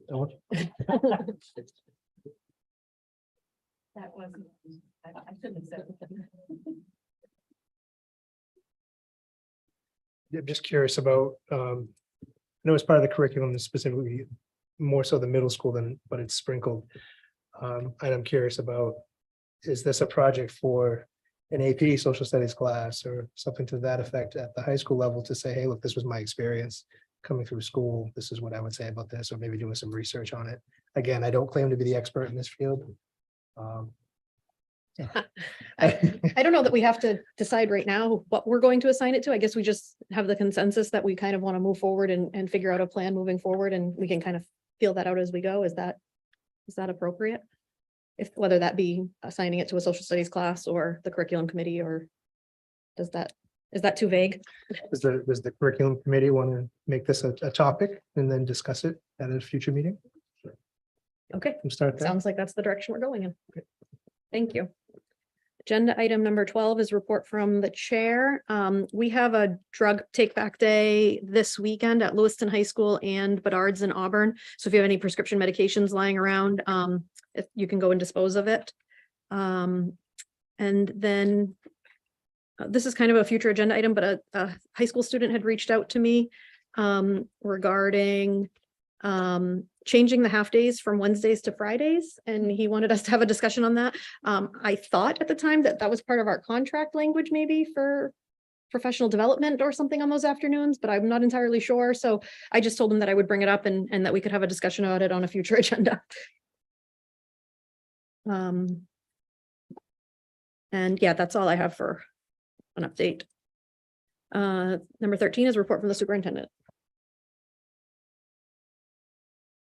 Have been busy. We all have been. So I want to provide some updates on some things that I think it's important for you to hear, although you're privy to some things that I can't just go say publicly, as you know, because of student rights and what have you. But there's also some things that I'm going to try to walk up to in a public way, but not cross any lines. But I do think people need to know a few things. Some of them are, well, this one's not complicated, but we are expecting an update on the Narcan and glucagon implementation. We have a superintendent's and school committee member and whatnot conference this week. So if not there, what we've been told to be in the next couple of weeks. So we're hopeful to bring that back just as soon as we have it for implementation. I personally don't think that will be too complicated to implement, but we want to make sure we follow the rules once they're established. We've had some other things come up, as you know. We've had a number of issues or situations come up with posts that I've made about threats, and something we take very, very seriously. I know you all know that because you get my messages and updates all hours of the day and night. But I think sometimes in very public ways, people don't realize some of what goes into it. So I'm sharing this out loud for one, more context for people so they know that, yes, we're on it. Also for people to know that, there's no assurances in the world. So I can't offer that to people. And so, I mean, you could stop at the store on the way home and something terrible could happen. And I don't say that to be negative. I just think it's a reality in today's world. And we always want to be mindful of, if you see something, say something, be thoughtful of your surroundings, know your environment, know what options you have. And I think that goes all the way through to our safety efforts with avoid, deny, defend, of if something is going down, what can you do? Having said that, we had a little while back some specific threats that were made via social media posts. We worked with law enforcement on that. This was back a few weeks. We worked with law enforcement on that particular one, and it ended up being a school-aged person who was not attending school nor enrolled in school. And I can't get into details because this individual had done this in multiple places. And so this involves, try to say this cautiously, but sometimes the work we do involves administrators who just know kids and the movements of kids in our schools, and we can track things and get nuggets of information that help law enforcement. Sometimes we resolve it ourselves and we ask law enforcement to help us follow through, like going into a home, doing a search, checking with parents, are there weapons, what's accessible, what's not. So we're very intentional about that, and we involve law enforcement. Sometimes it involves FBI, DEA. There are other organizations that get involved. I don't directly escalate those things to them, but when we involve law enforcement, depending on the scenario and what information we have, it can escalate through them pretty quickly. And I will say that that has happened this year. I don't want to tie into which event, but that has happened. And I'm not proud of that, but I'm also appreciative of it at the same time. The reason I say I'm not proud of it is I wish we weren't doing any of this. But I appreciate it because it's very clear to me that law enforcement is taking school safety very seriously and acting on our behalf to support us, which in my experience, they always have. So in that first case, again, we found out who it was. The reason that didn't come necessarily before the school committee was, again, it was not a student, even though they were of an age that they could have been. And I can get into more detail with you in an executive session if need be, but I don't want to do that publicly. We had another situation where posts, again, were made, and we worked with law enforcement to track that one down. And so there's a whole new process now where LPDs may be more advanced than some other departments, where we have different strategies to try to figure out where this came from than we used to have. And so if we can track an account, an IP address of a something, we do. And so on one of the instances that we had recently, which you all are very familiar with, but maybe the public is not, it went all night long, literally. Me and some other administrators didn't sleep because we were trying to just share information and stay actively engaged with acquiring more video, getting more information. But LPD followed leads that we had to 5 separate homes and did searches in each of those homes. And they were welcome to do those searches and nothing forceful. But they did search each of those homes. And on the 5th one, we actually found out who did what and where. And the thread of information came from, again, kids, administrators, parents, you name it. So we were able to chase that down. The most recent one, we were able to chase down. Technology was on our side, but those things require requests for information, formally submitted subpoenas. The tech company is turning it around in time for us to have information. But when I was working with the school administrators and LPD last night, to the very early hours in the morning, I was ready to cancel school. Because if we don't have new information or enough information, if I don't know, we're not doing it. And so I'm hopeful that our community will hear that. While there's no certainties and assurances, I won't put our kids in a known, not enough detail or bad situation. I'm not going to do it. And so we'll have to sort that out if that day comes when we have no school because of a threat. It may happen in today's world of technology. I think it's likely to happen. But I can also assure you that the 10-year-old in Indiana who did this yesterday. It was reposted. People shared the information, allowed us to get on it really quickly. I think that's incredibly important. But again, subpoenas, requests for data. What does that data tell us? How does that send us to another place? That's what we're actively doing in these scenarios, and just trying to find any connection. So it's impromptu detective work. So if we have a piece of a name or a nickname or a picture, or, I mean, literally scrolling through Power School, one kid at a time, looking at the face, one, next, to see if there's any resemblance, any features that match. We've even looked at former graduates to see if someone who's not in school, pieces of names, class, what year they're in, any nugget we can find to try to narrow these things down. We've been fortunate that we've been able to resolve a number of them. When charges are able to be filed, I sign off on them. I absolutely want charges. We have had kids charged with what's called terrorizing. Depending on the kind of threat, there can be other charges, but we have followed through with that. So there are kids that have court dates and things like that connected to these different incidences. So if kids are out there watching, there are students going through their lives right now with criminal records connected to terrorizing community and or schools because of this kind of behavior, and that stays on their record. So it's hopefully a deterrent for those who are thinking, I just don't want to take a test or something to that effect. I also want to note that the technology doesn't always work, and it isn't always fast. And so we try to keep people updated to the best of our ability, but I also want to prioritize our efforts to resolve the situation over taking in or pushing out constant messaging. When we have more information and we feel like we're in the right spot, we'll certainly share that. Last night resolved at around 1:30 a.m. I didn't feel comfortable sending a broadcast out to everyone at 1:30, so we did it a little later. I don't know if it was 4:30 or 5 o'clock that we sent it out, but again, trying to give people that information as we can. Wanted to share more information first thing this morning than I did, but I was still waiting for answers on, can we press charges? What are the steps with that? This is an out-of-state thing. We have our police department calling that police department, trying to enforce, what can they enforce with a 10-year-old in a different state, and all of those pieces. So we're learning, but we're on it, to say the least. And that's not counting some of the other things that about that are also on our radar that we worked hard on. If somebody was charged with terrorizing before this, what would the response from the school be, as far as would the student be allowed to go to school while charges were pending, or?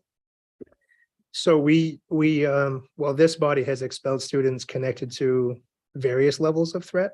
And I would say with a lot of confidence that this committee has been very willing to put safety first. And a number of students, and expulsion is not necessarily the answer, especially as it relates to long term. But in the moment, if you can't be safe, or you present a risk to our school, or perceived risk to our school, we're absolutely acting on it. And I know this committee is willing to hear those cases and has expelled students for it. So although you can't provide like the reassurance I think that people want, any student who's caught related to any of these activities will not be in school in the immediate future. Is that like an reassurance that you can provide? Yeah, I can provide that. And with these particular cases, if it does play out the way we think, it'll, if it's a student of ours and they're connected to it directly, those come to the school committee. Thank you. Member Bowden? Thanks. I was just wondering, with this most recent threat that happened yesterday and that you worked on all morning, you said it was a 10-year-old in Indiana. What is the connection to Lewiston High School there? Is this a former student, or was this completely random? Is that something you can answer for the public? Not a former student, not completely random. That probably doesn't help at all. What the missing link to the connection is we have the person connected, who also reported it, by the way, immediately, who was it could have been as light as a conversation about, I don't want to go to school tomorrow, online. And friends have no boundaries like they used to. It's not your neighborhood or your town or your city, it's whoever you're online with. So being in a relationship with someone on a game anywhere in the world is not unheard of. So if you share just a little bit of information, and this is a shout out to parents too, and saying that keep your kids safe online. If they're online gaming, if they're on all of the platforms, they could be talking to anyone from a friend across the street to a pedophile to a kid that's just a knucklehead who lives in the Midwest who's going to say, "Oh, I can get you out of school tomorrow. They'll never find me." And then we did, but again, it's the amount of disruption I think in the air that exists in society today, to think that I can get you out of school by threatening such an awful thing. I think we have to shift the lens somehow to get people to be thinking about what fear and what angst and what hurt and what trauma are you spreading when you do these things. And it has an effect on people. People want to feel safe everywhere they go. And I know that we can't assure those things, but certainly we can do better than on a whim saying, I'm going to do something terrible at school, wherever.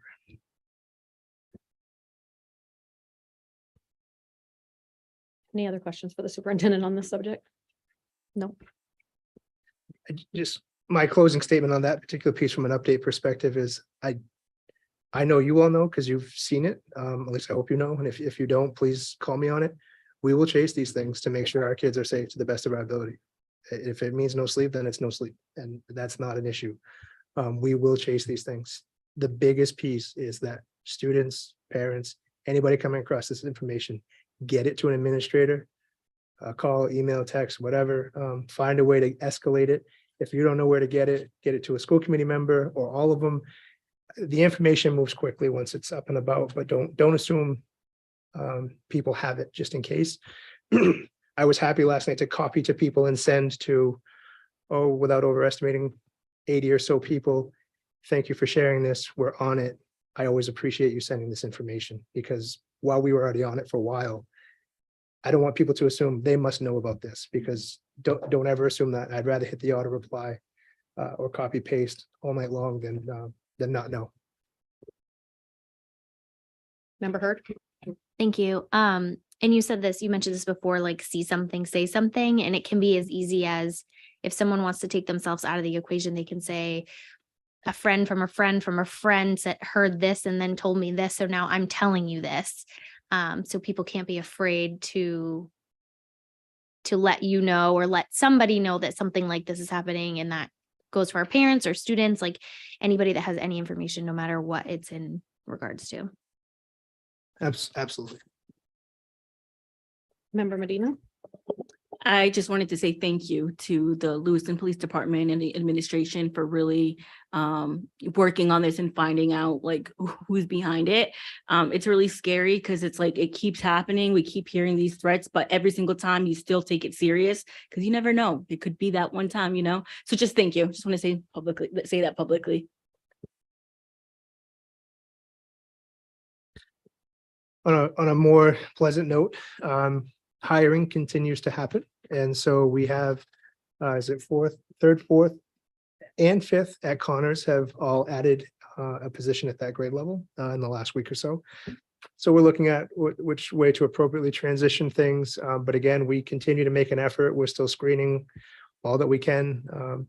We've had, it's probably in the consent agenda, but a number of BHP positions that have started. So that's starting to help with that ed tech realm. It's moving in the right direction. So we're happy about that, but I want to share that with you. Other updates, I think that's it for now. I'm just tired. Thank you. 14 would be report from our city council rep who is sick this evening. Number 15 would be updates from the subcommittees. Member Bowden? Thank you. So the Pathway Subcommittee met again, just continuing the work that we've been doing. We kind of narrowed down by grade level, just some challenges that we see and some solutions. And so we don't have a list of solutions yet, but we are working on it. We do meet again tomorrow. Member Eames and I have been attending those. So it's been good discussions. But that's really the only subcommittee that I've met on. And then there was finance, but we already discussed that last time.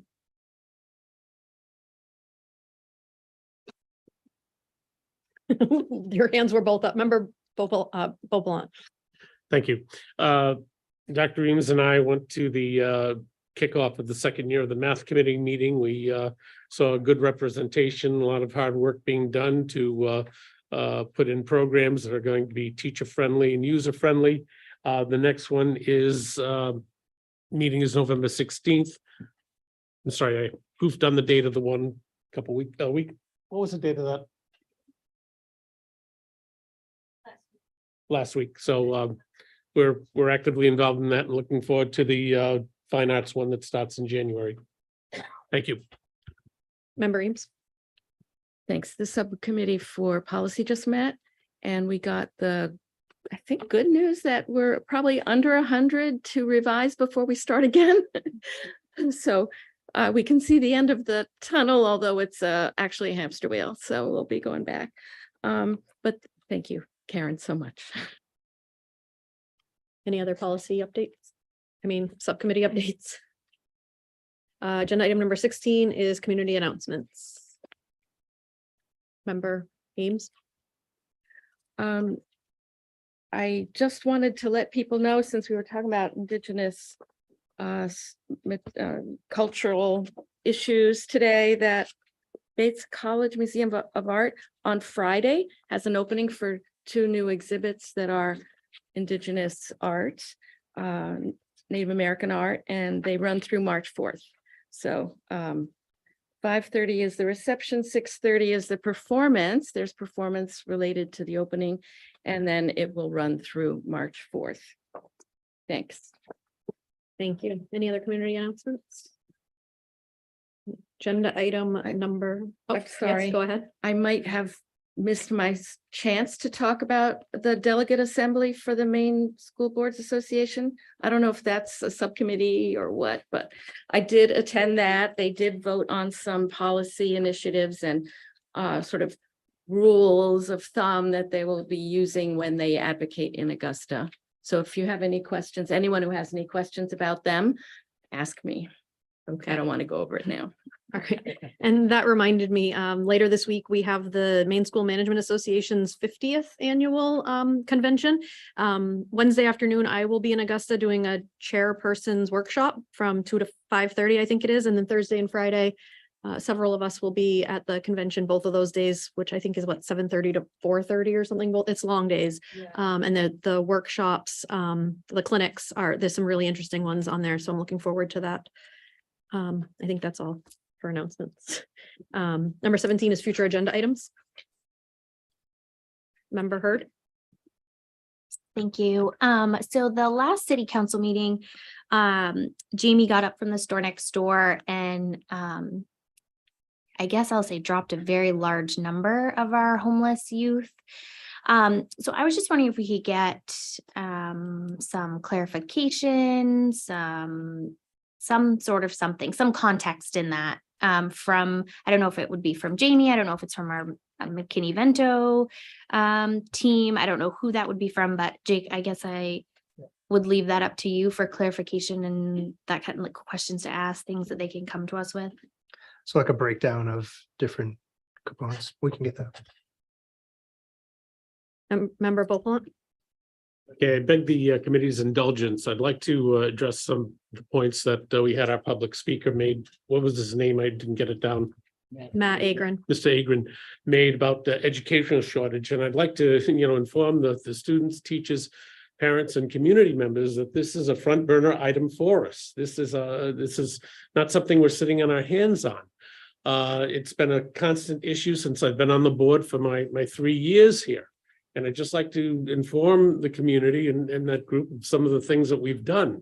We've certainly supported the early childhood education of LRTC. Jake, do you know how many students are involved in that offhand? I'm estimating around 30 students 30? involved in that. Yes. I know that each student gets a little child that they mentor, and boy, that's wonderful. Each year we have a hiring day where we try to, get community members that would be good for us in the education. We've advertised on buses. The last contract that member Damon helped to negotiate was at least comparable to in working conditions and economic pay to area towns in the four of the big systems, Portland, Bangor, Augusta, and Auburn. The base pay has been raised by state mandate, an unfunded mandate, I might say, that again, we would like to see the state kick into a little bit. My favorite one is planning to fast track educational text to teaching positions. I've seen in my years of experience that you can teach content, but you can't teach a person that takes to education in the classroom and kids like a duck to water. And those people should have some way of getting into the classroom after, of course, they're thoroughly vetted. But again, bureaucracy rears its ugly head. There are no quick fixes. Jake is well aware by the many early hours he had to put in and announcing we can't run the buses because we don't have bus drivers. I hope that's improved somewhat. So I'd just like to remind students, teachers, parents, and community members that we are certainly open to new ideas. We are open to your suggestions. I get letters, as I'm sure, emails as in contact as other members of the committee do. What can we do? And I'll repeat what we said last week, that, you know, you can't give the same quality education to 25 students that you could to 18. And I applaud Jake for and the administration for the efforts they are to get people into the classroom to lower the classroom size. Again, the shortage of educational personnel directly impacts the quality of education that our students receive. So again, I would love to see a change in supply and demand, but COVID just threw the monkey wrench into everything. As a side note, the reason I came up to Maine is because when I graduated, the Navy pulled out of Quidnick Island in Newport, Rhode Island. They were laying teachers off with 6 years seniority. So it's either do something else or move. So I'm certainly pleased that I'm up here. So I'd just like to say that, you know, there's nothing new that was presented here. I appreciate Mr. Agron bringing it up to the surface again, but we're doing what we can, how we can, as fast as we can, when we can. And I applaud Jake certainly being very receptive, and thank you for doing that. Now, kind of related on my new item list, and I'm going to need some numbers crunched. And Jake, I should say to our assistant superintendent, I'm sorry, crap runs downhill. This is probably going to be in your ballpark here, but we certainly appreciate it. I've been made aware that the special ed caseload is very high to our special ed teachers. And I guess there is a maximum I've researched of 35, and I may be mistaken. Again, numbers can be variable, and I certainly know that 35, and that we're approaching that. Again, yeah, sure, we got money, we're budgeting more, but they're not there, but it's putting in horrible strain on, and again, causing burnout. So I'd at least like that recognized. Last month, we had an update on elementary class size. Could you, for the next meeting in November, give a comparable to see what, you know, the class size is, especially at Connors, to see again the improvements we've made and need to continue?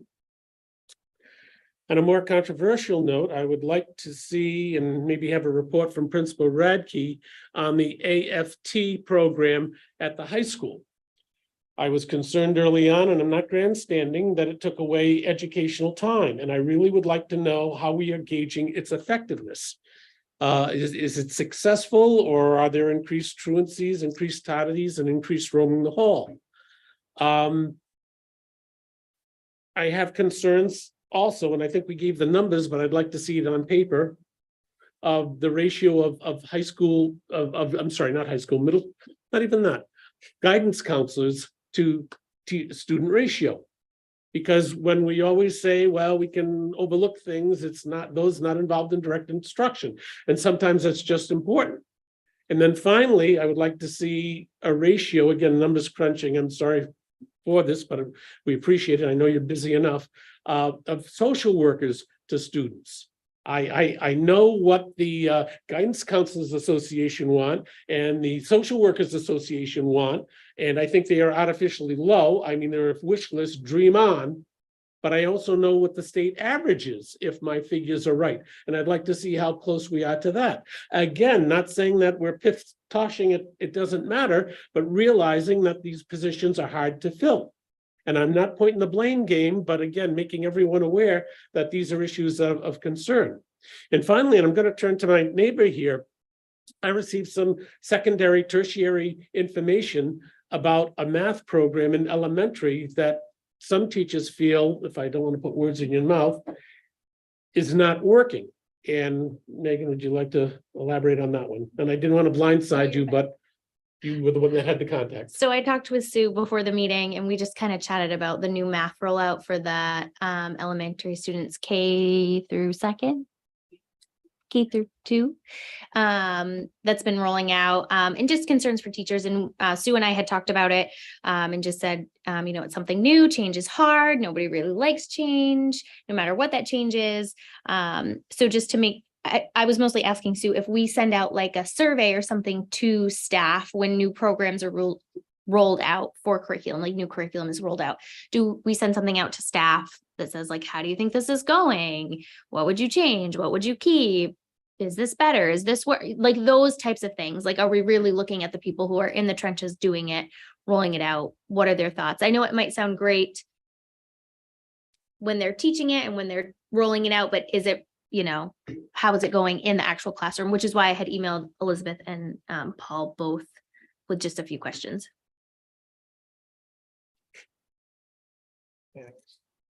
You can continue, Member Beaupont. Just the record, I've tired myself out. I need a nap. Thank you very much for letting me share my. Thank you. Member Bowden. Thank you. So I also had a couple curriculum concerns that were brought up to me earlier this week. One of them was from a second grade parent. I shared this with Karen before the meeting. And just the assessments that's given in the math program to a second grader at the end. She said something about a 6-page assessment. It just seemed a little excess. So I was kind of hoping for some clarification on that as well.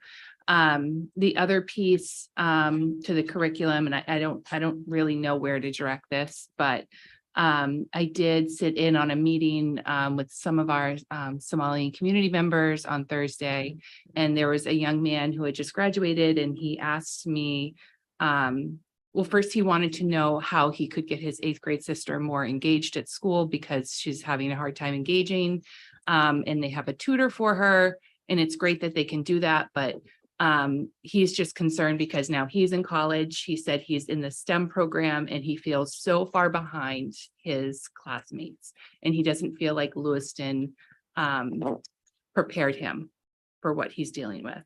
And so I really don't know where to go with that. I could sympathize. I get it. I've certainly talked to other students in college, just as recent as yesterday, and asked, how are you feeling? Do you feel like Lewiston prepared you for college? And I got a couple yeses yesterday, so that was refreshing. But I certainly wanted to bring those concerns up as, an elected official that was sitting there listening. I just felt the need to bring that up to all of us. So thank you.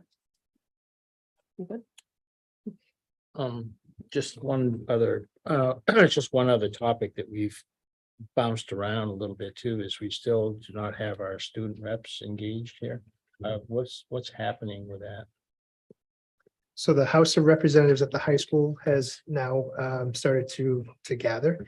And that's the group that we're going to pull from. Initially, we had talked about using the Lewiston Youth Advisory Council, but that seemed to stall a bit as far as process. So we're using the House of Reps at the high school. They've gone through their own, or going through their own election and representation process.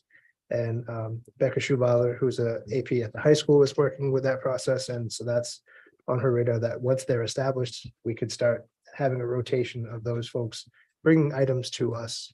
And I think the committee was okay with not having to be the same kid every meeting, but having a rotation of kids who might be available to be more of a advisory like committee instead of just a student rep.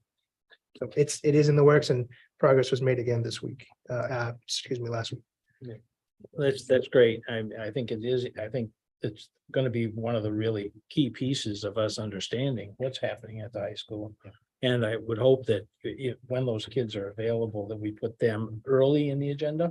We had talked about that before, and I think it's important for them to have that voice, and maybe even just before we take the public comment, take what they've got to say as well, because You know, some of them have to leave before we get to the end of it. And to have them sit and listen to some of what has to go on here is not necessarily going to be productive about getting them back. I think so. Member Eames? Related to that, maybe we can structure an agenda that places the things kids would care about most towards the top and things that they might not care about as much towards the bottom. I don't know if that's possible, but it seems logical. It is possible and logical. And I think the thinking was kind of twofold. One, that they could bring items to the committee, provide updates, like kind of like they did before, but also have an idea of what are the topics so that we can get their input. I almost think of it as like a government model. So you have a House of Representatives, that's your representative bodies. You have each of your subclasses, your DAs, with a person selected from that group to represent for the school government perspective. And then these could be an advisory committee or diplomats almost that come to this body with their thinking and their ideas on both topics and things that they want to bring. Future agenda items, that kind of stuff, Right. yeah. Member Medina? So I just had a question. Does it have to be only high school students, or is this something that can, like, the middle school can also do? Because I have an 8th grader who he and his friends are always talking about like their concerns and challenges and how they want to have more of a voice. And they don't always feel like they have a voice. So I just think it'd be cool if we could also include middle school kids. I'm not opposed to that. I just don't know who's going to do it. The nice thing about the high school approach is that group meets and convenes and has a structure around it. I don't know if, I know the middle school has like a student council, but I don't know if they do more like planning the dance and things like that. I don't know if I can inquire, like if there's a body of that they have or could create around that. Anything else? I know I brought it up a few meetings ago, for a future agenda item, but I wanted to touch base with it again. The discussion around, our meetings and live feeds, not live feeds, uploading the next day. And I wanted to provide a clarification, because it seems like there was some confusion that if we don't do live feeds, that we edit videos before we upload them. And I just wanted to clarify publicly that they get uploaded exactly as they are. They're like, whether it's a live feed or not, there's no editing videos or anything before upload. That has never happened. But I would like to have the conversation at some point in the near future about what we're going to do to either improve the quality or change the process. That's good. And agenda item number 18 is to enter into executive session to discuss a personnel matter in accordance with 1 MRSA 4056A. So moved. Is there a second? Second. All in favor? It is unanimous. School committee is in executive session at 7:00